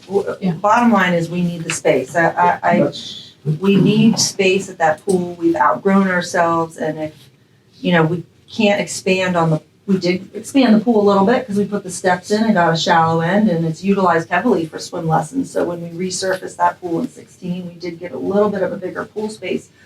We just don't have any deck space, and we like to do a lot of events there, and they're highly attended, which is great because there's not a lot around here for kids. But I think, like I said, instead of focusing the room on after school, I think putting some sort of a fitness. Well, it sounds like you have it pretty well thought out, and you've got probably 9/10 of the business plan. And I think it makes sense if you can pull it together to put it in for this year. Yeah, I mean, if I can How get an much was updated that? cost, I'm trying to think. 200,000. Maybe 200,000, right? But I want to get an updated cost because when you're looking at the room itself for the training, you're looking at a room with a whiteboard and tables and chairs. That part is pretty easy because the training and the parties. Adding the fitness part in, there's the cost of the stuff that you're going to be putting into that, and I can certainly look to start pulling it together and get an estimate of what that would look like. But it has to start with you and your team, Colby. You have the path, which I thought we had in the past years, and it's documented. I voted for it every time. Yes, you did. Thank you. It's not about their saying, it's what you, and hopefully the team is including this. from Yes. what I'm hearing. That's where it really should start. So I think that I just relook at it, do what Yeah. you and Kathleen obviously has a lot of passion for it. So I have a question to move on with it from, if we're not going to do it now. The hydrocycle that you mentioned, and I remember when you did come forward, that might have been the first budget of finance that I did, and I was very impressed with it, and I still am. I heard you say that you're making money with it, but first of all, the experience is awesome. So my question is this: how does that compare to who else has a class like that, or does anybody have that? Or? No, so I actually also teach that class still, and we're the only area on the Eastern Shore. New York, I believe, is the closest that offers the hydrocycle classes. So people save their bike spot months in advance to keep in the class because we only have 12 spots plus the instructor. So we have 13 bikes. We paid off those bikes in 6 months. I think you even came back for a bike or two another year. Yeah, we did. We asked for 2 more bikes. I and think we it's, could- I don't do it, but I think it's got up. Yeah, we could probably add a couple more, but it's just, people just love it because it's really easy on your body. People that do spin classes that, their lower back hurts or their knee hurts or, it's just, yeah. Larry. It's good. Yeah, and this, and again, this is, this discussion about the room, this is a perfect time. I just remind the Budget and Finance Committee that when we talk about the new capital reserve portion of this, that even if this does not, you don't recommend building this year, and quite honestly, with everything else we have gone on, I would be hesitant too. But just to remind you that whatever the recommendation is to go into the new capital reserve fund, you need to be thinking about a project like this or something that may come down the line. And just as an example number, if we had $50,000 that we saw as new capital next year, we should be thinking to put more than that into this new capital reserve account so that we start to accumulate money in that account for projects like this. And it sort of goes along, when we talked about this at the BNF meeting, and John, your concern was, and I know Steve Tuttle's concern was, we probably should have a project in mind before we fund it.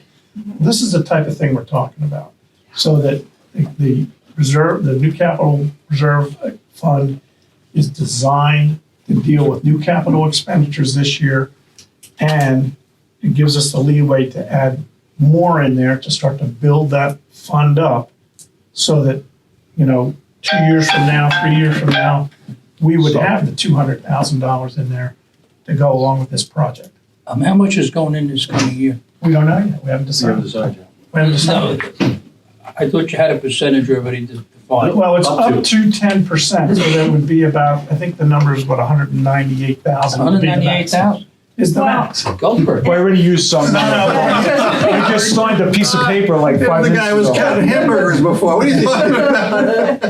No, let them go back. Let them, obviously, let them. I agree. It should start with them. Go ahead. And it can be But phased. let's not have them go back if the belief is that this year we got too much going on to add another building project. Let's not have them spin their wheels Right. on this. I totally So agree. take your guidance I from the mean, GM on that. The room can be added, to cut you off, the room can be added on with the vision of what we want to do, because we already know with the party room and the training that we need it. We know what it can look like. We know what, if we did the spot for the fitness now and then added the equipment later on. I mean, I think I didn't, and John asked me several times if I was going to put it in. And I think that for me, when you put it in and it's approved, and then it doesn't happen because other things are going on, and then you put it in 2 more times, and it kind of takes your wind out of it a little bit, and you're like, okay, I need to regroup and figure out how I'm going to do this. So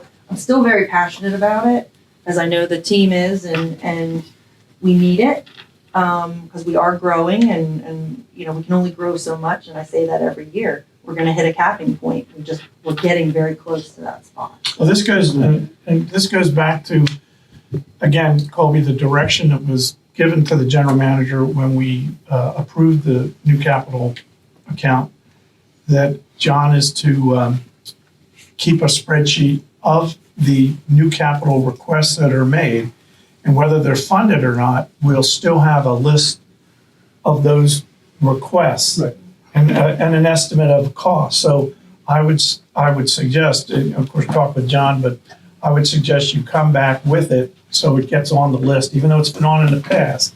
So it gets on the list that John will start to keep. Yeah, absolutely. And like I said, I still have the business plan, and all I need to change in it is from the after school to the fitness, which I think that the community would be really happy with, because people ask us all the time when they come to the pool, do you have a fitness center here? And I'm not talking a big elaborate fitness center. We don't have the space for that, but having something where you can add it onto your pool membership or just have that part as a membership alone would be, I think, a benefit to the residents.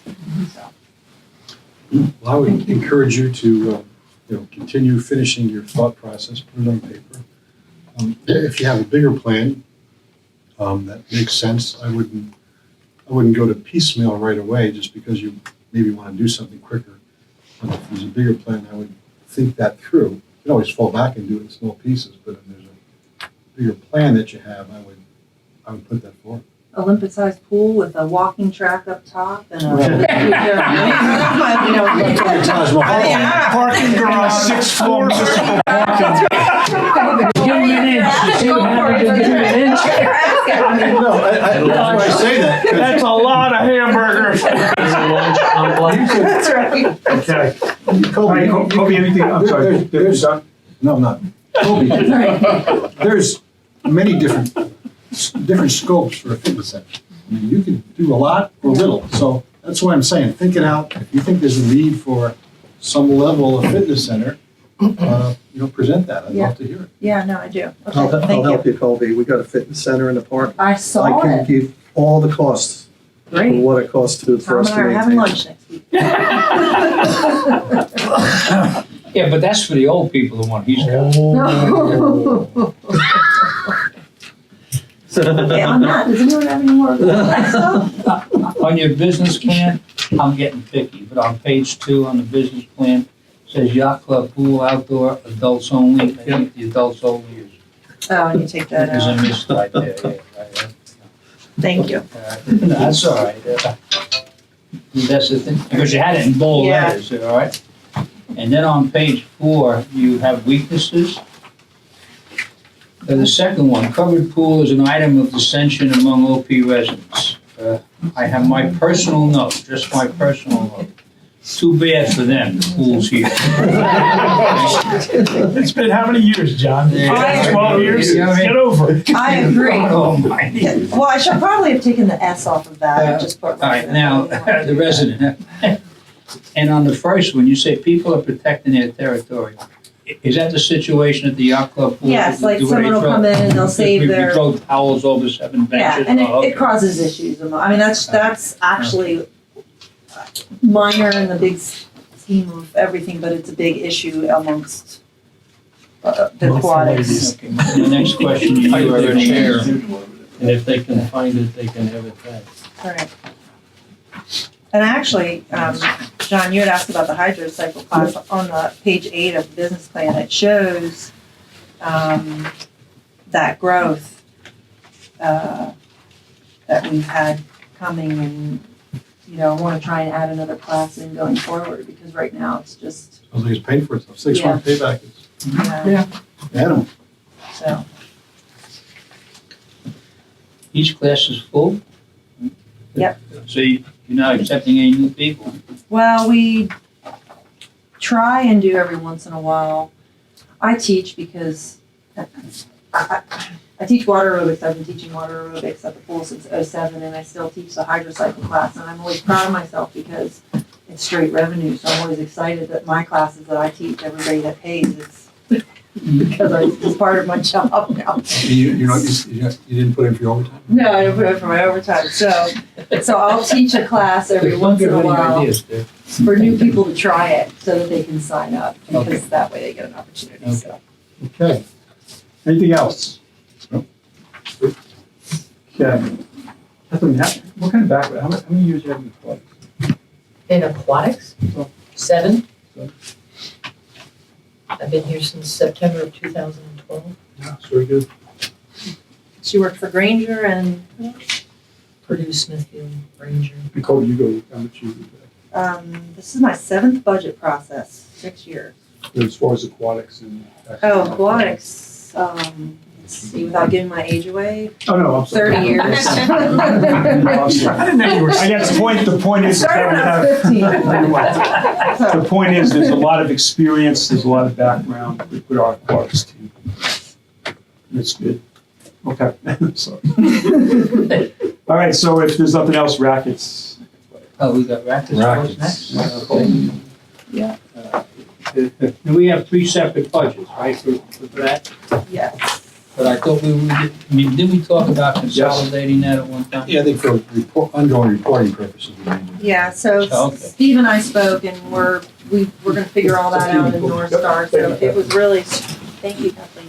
It was really just the racket sports individually like to see their revenue growth. Yeah. Which is Okay. important to them. It was the expense part that, with me separating those, but Steve and I are working on that for figuring that out in North Star, so. So right now, yes, each budget is separate, so do you wanna start with, I mean, do you have any specific questions, or pickleball? Let's talk pickleball. Let's call it pickleball. Start with the king. Mhm. So pickleball revenue continues to grow. Yes, and actually, If you chart the revenues for pickleball and other racquetballs, they kind of go like, other racket sports, they kind of go like this. Pickleball's going up and the others are going down. platform is pretty consistent. Yeah, platform is consistent. Tennis is the one. Tennis, it does. It does go down a little bit. But no, pickleball is, they told me a few years ago, the fastest growing sport, and it is. It's certainly growing. We actually, the special event line, we just signed up a camp that's gonna come in for 3 days in July, and they're paying us, $2,200. That was For pickle? for pickleball, so that'll be added to that $500, next year. It was agreed upon after this budget was done, so they have a camp coming in, they're paying us to use the courts. I've just recently become exposed to pickleball. I haven't played yet, but I know people who do. And they're just there all the time, or they're planning to go. I know that there's groups that meet meet over at the community center, get in their cars, drive to Snow Hill, play pickleball. Or some go into Ocean City to play pickleball. So I think it's going to probably only grow more. And geez, they were playing it last night up until about 9 o'clock at night or something. 9:30. Has there been any thought to adding some lights out there for evening? Yes. We did a test not this past fall, but the fall before, we did some rental lights for pickleball, and it was utilized pretty good. But we have talked about adding lights in at some point.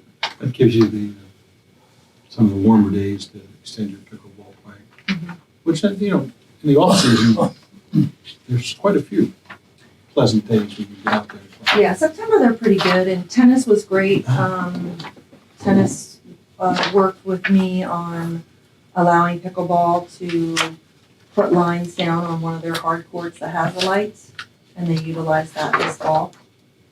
So they were very good at working with me on getting them a spot where they can play later into the night. I guess I encourage that.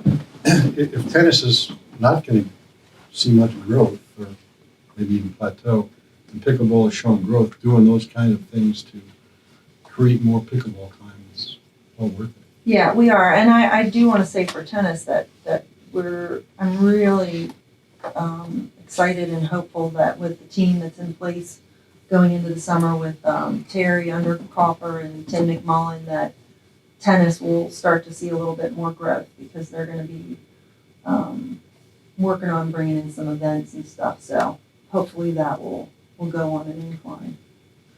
Now, Colby, I know we're on pickleball, but the payroll for tennis is way higher than the other two sports. So you'll notice that all three sports payroll is going to be higher, because I was allocated a percentage to each. So that's part of it.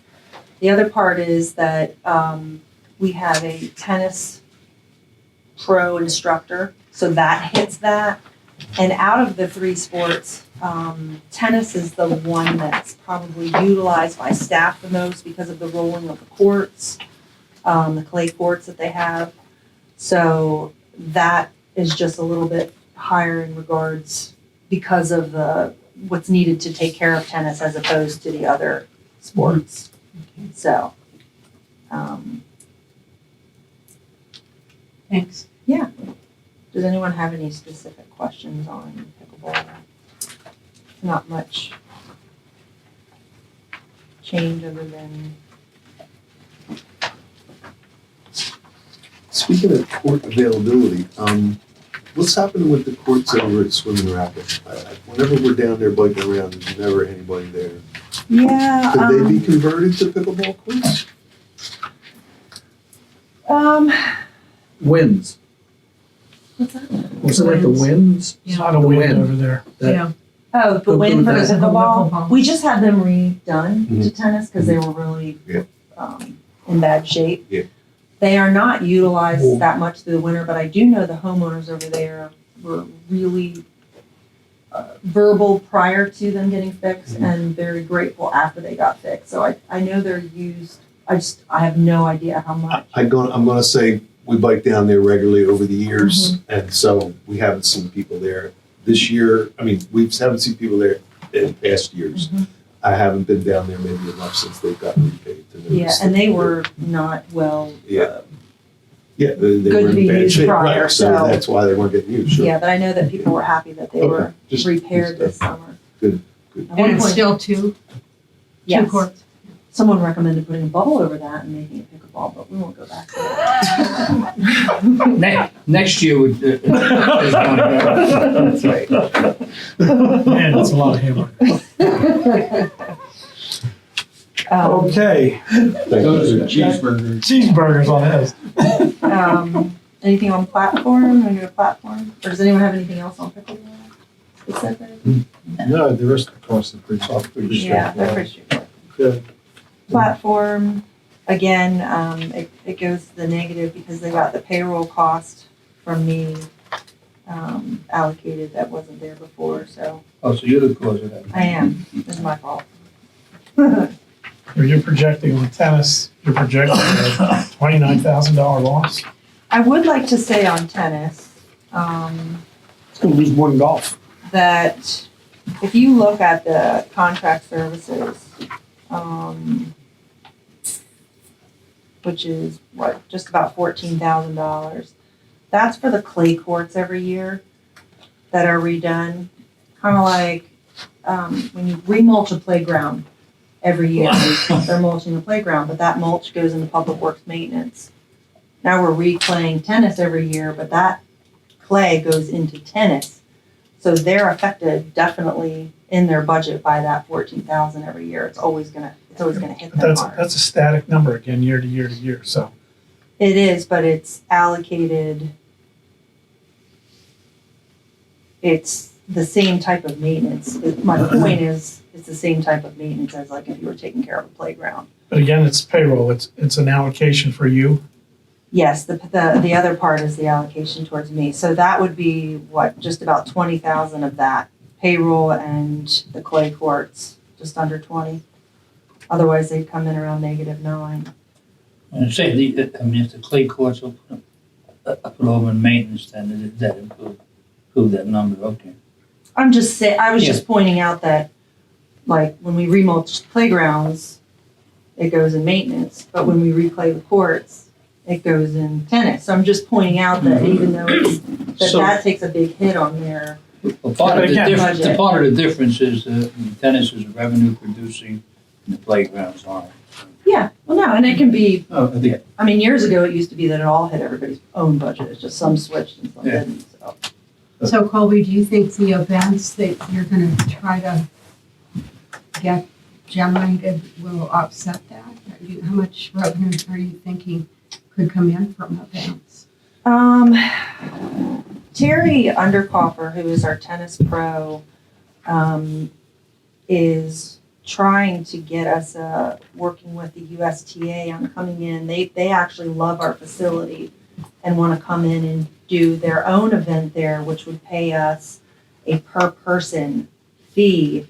And I don't want to speak too much ahead of myself, but we are looking at opportunities to utilize the facility for tennis things that maybe an outside group might be doing to bring in that revenue. So I am hoping that, I mean, you can look over the years, the membership has definitely decreased.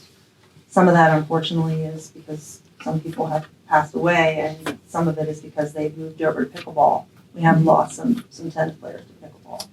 So we're trying to look to grow that, and I believe the team in place going into the summer is going to do a really good job at that. So how are we paying the pro? Payroll. Is he full-time or just part-time? No, they're both part-time positions. Because and correct me if I'm wrong, because I'm assuming that the revenue from classes and clinics is what they're generating, and it's $2,000?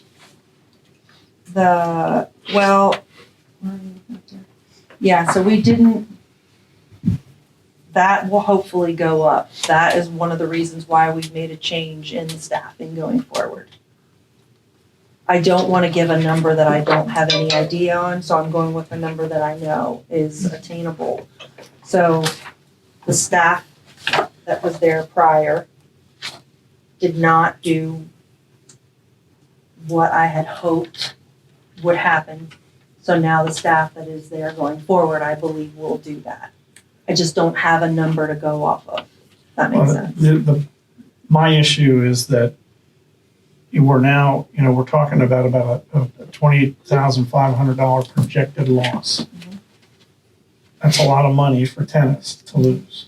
Right. So, I don't know how long we can go with that, losing that much money. It's a lot of money for a small operation. to It lose. is, but if you look at 20,000 of that being maintenance and added payroll, it's not that big Yeah, of a but Colby, loss. again, the added maintenance has been a relatively static number through the years. That's not the problem. That number has been there. Your increase, your allocation of your salary has had an impact.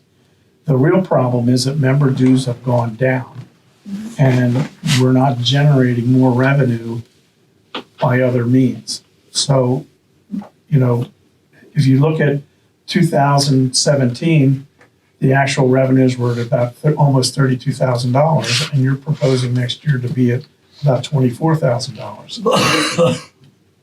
With an added hit on for your salary going here, and we're still looking at 28 and a half a loss. So, again, the maintenance on the clay court has been the same number, basically. I just want to point out that that's a huge hit on their budget. I understand what you're saying, the membership has gone down, but I also think that tennis, we can look at other amenities and see where there's been times when, and the pools were down, and you bring it up. I think that it's a staple to a lot of homeowners that we have even though the membership has gone down, and again, I'm sorry to say some of that is the loss of, people have passed away, several actually in the last 2 years.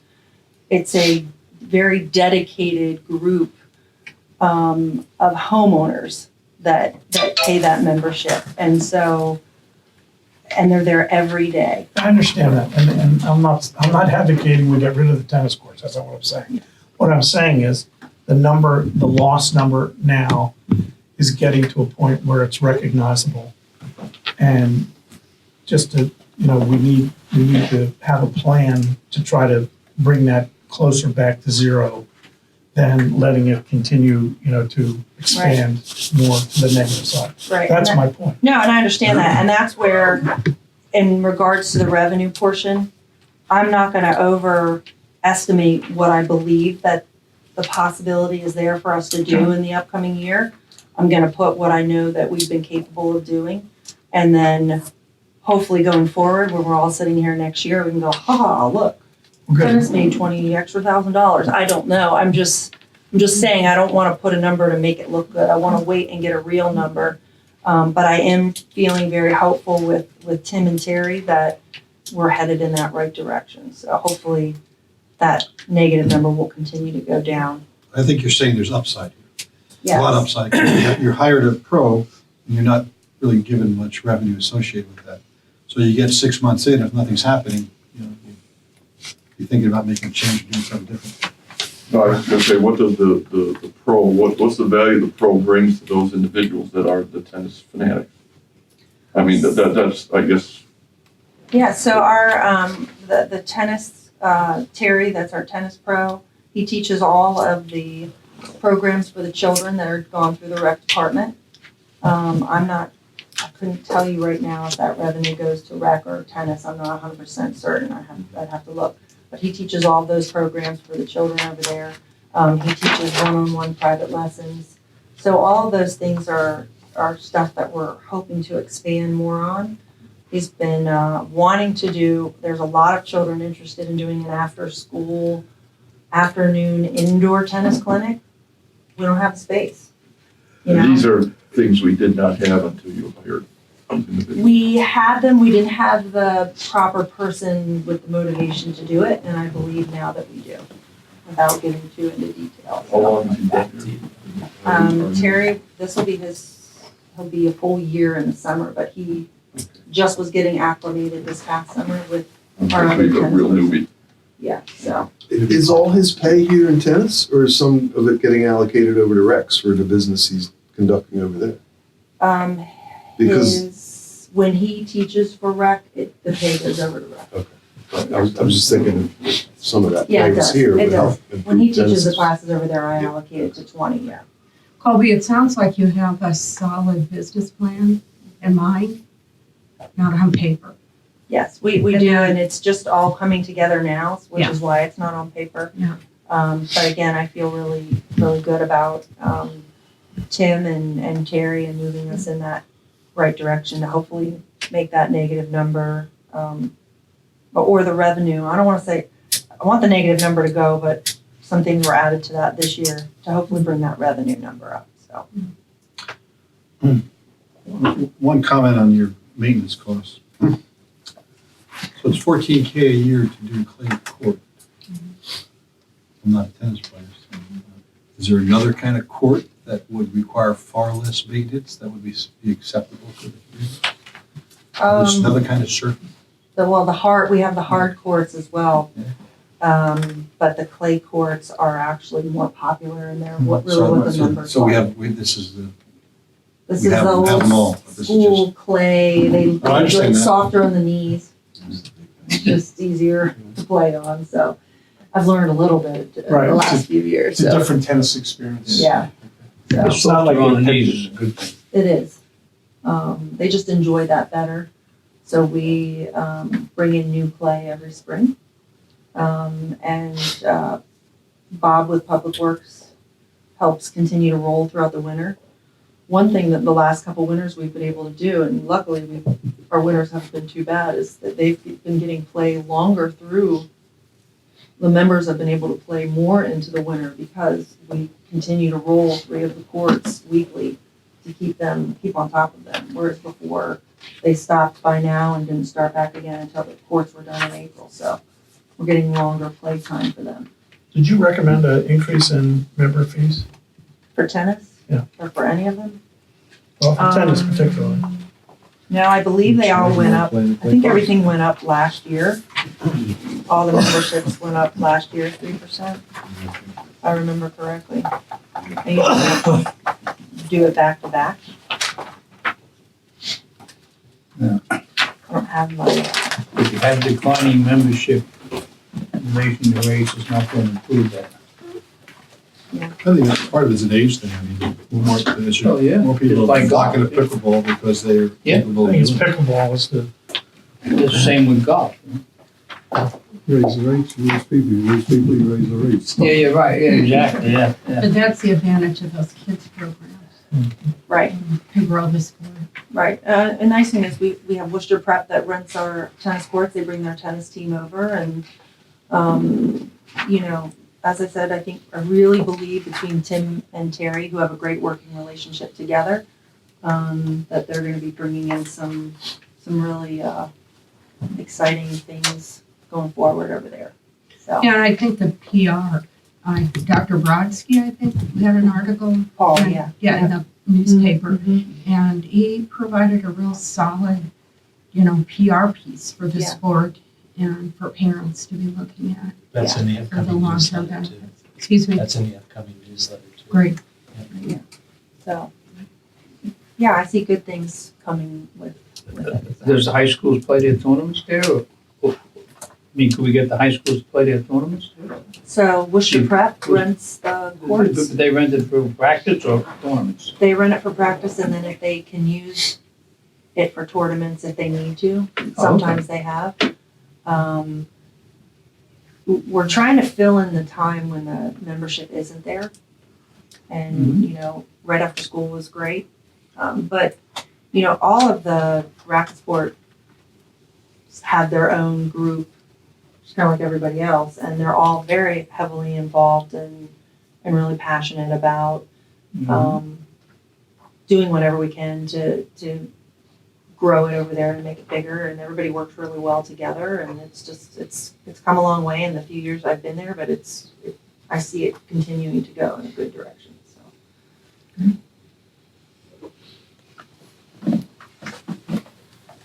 Anybody else? Good? Does that wrap up an intensive review of a $30,000 budget? Good? Yeah, Beach Club Park, yeah. Kobe. Oh, the park, Thank you. yeah. Thank you, Kobe. We would have missed it. Okay, revenue's good, all right, done. Save best for last. That's right. Okay.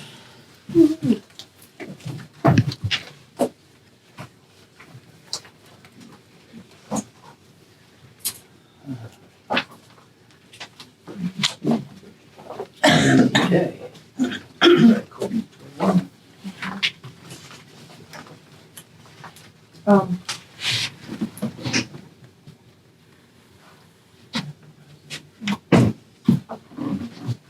Put me on the, what am I missing? On the, your net operating for 2000 year-to-date August, the number is 165, 644. The forecast is 103,000. Where are you? What are you reading? Beach Club. Beach Club. No, Parking. beach park. Oh, parking. Yeah, let Kobe start. I'm sorry. Wait a minute. Let's let Kobe start. And, There's always Now we enough have problems to- without the beach club, right? We discovered that one yesterday. Okay. That is one. You got that one yesterday? That was the transfer to New Calvin. There Oh, my. Okay. I got your attention. Yeah, you go. Everybody woke up anyway. The only change really in Beach Club parking is that we're gonna have the bathroom attendant Okay. in there this year. That's a good thing. Yes, it Excellent. is. It ended up being a positive. People were very happy once we put them out there last year, and it stopped everybody gets to use it. And honestly, the bathroom attendants that, and Kathleen actually, since she runs over to the Beach Club pool attendants, would work with the bathroom attendants as well. They only had a handful of people after about 2 or 3 weeks that showed up without some sort of identification. So, I have a question more for you, John, than for Kobe. Why would that be there as opposed under the beach club, since the beach club has to have a bathroom, the pool? we have to have the You bathroom have to have too. one too? Oh, Yeah. okay. And it's not in we've, pools or restaurants, so it's kind of the parking. Yeah, we've, Okay. as you know, last year Kobe asked for it, we asked for it. Okay, that's fine. No, that's fine. It's in the right place. Colby, where's the cleaning? The cleaning, is it in contract services? Yes, so in addition to, that's one of the expenses that brought that total up this year, is that we had them cleaned every evening by an actual outside contract cleaning group that would come in and clean those for us, just because they're so messy. And at the other pools, the guards will be on the chair, and then you have 2 guards off, they'll check or 1 guard off, they check the bathrooms, blah, blah, blah. At the Beach Club pool, because the bathrooms are around and underneath, the guards aren't supposed to leave to go down there and clean, so they can't stay on top of it during the day, where at the other pools we do that. So having someone come in also really helped because they're wiping the floor every day. We also put in I ordered 2 handicapped actual a wheelchair, because there was people that would utilize the beach one, or they have one of their own and it wouldn't fit. So we have a wheelchair that actually fits through, because I know one of the issues was that it didn't fit through the bathroom, so we have one there now too. And the bathroom attendants will help with that stuff as well. So it worked out really well once we got the system going last year. Ralph and I stopped messaging each other back and forth about the daily complaints. So it was good. So I have a question. So you have a contract for cleaning services, and they probably provide their own cleaning products, but because you have an attendant, you buy cleaning products and they use that to clean. Yeah, so we purchased the toilet paper and the paper products. And we also will have our own cleaning product, just that they're gonna go in and wipe the counter off or whatnot. But then the cleaning contractor will come in with their own hardcore cleaning supplies. materials. We also utilize, we do the marina bathrooms, I do the racket center bathrooms. We get those actually cleaned, and then I know Debbie utilizes over there to have their bathroom and the outdoor one cleaned too. Just because of the heavy usage at everything, you have someone that's actually professional to come in and clean those areas, which, you know, they're dirty, they stand out and people complain, so. I have a question, it's really, I think, for Steve. Why is the proposed insurance cost for next year, why is it going from forecast this year, 446 to 2168? Why is that, what's that jump? Well, I have a breakdown of the allocation that I got from Dealey. If I look at each club, Well, this is the parking. yeah, it's your liability allocation. That just basically the percentage that we used based on the methodology, the square footage was, I think, incorrect in that in the prior schedule. So I cleaned it up. That's more or less the answer. What's our lease with Secrets? That's the parking. Parking lease up there. So when you say, what's your question? There's a Is lease. it a multi-year lease? Correct. It's a multi-year lease. There's two sides. There's an ocean side and a beach side. It's gone on for years. It's been well vetted, in fact, a lot vetted with the board over the last couple of months. One, I believe, is for 7 years, 5 years, but there's two of them. So we have two new contracts. But we've had them for years. We just renewed, actually. Just renewed them.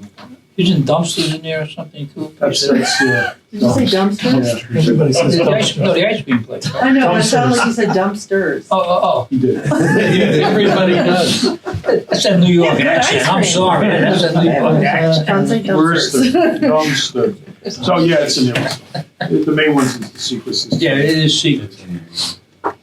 We just, So it's we good just renewed them. good for 7 more years, right? Yeah.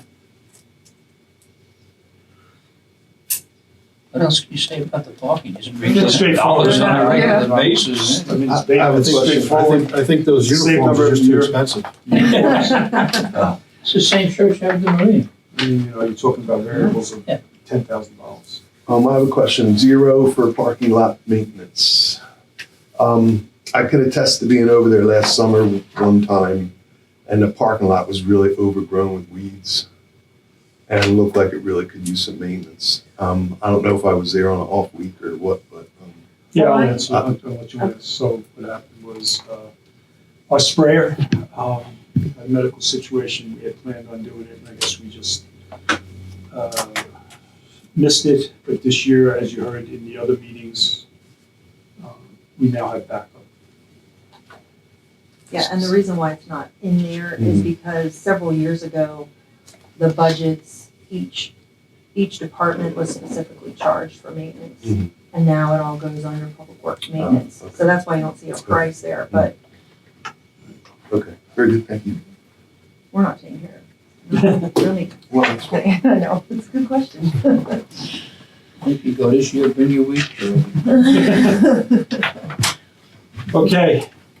Hopefully that's it. Yeah. Good job, Joey. Okay. Okay, if that's it, that wraps up from our end for day 2. Tomorrow, coming attractions, Colby will be here with Novi and Eddie. Replacement reserve, along with Steve Phillips, replacement reserves, which will include new capital. Road reserves and drainage and dredging, Colby, Novi, Eddie, they've definitely jump-started that, trying to give us some coming attractions, bulkhead reserves. We'll have a general discussion. We'll summarize. Okay, thank you. Thank you.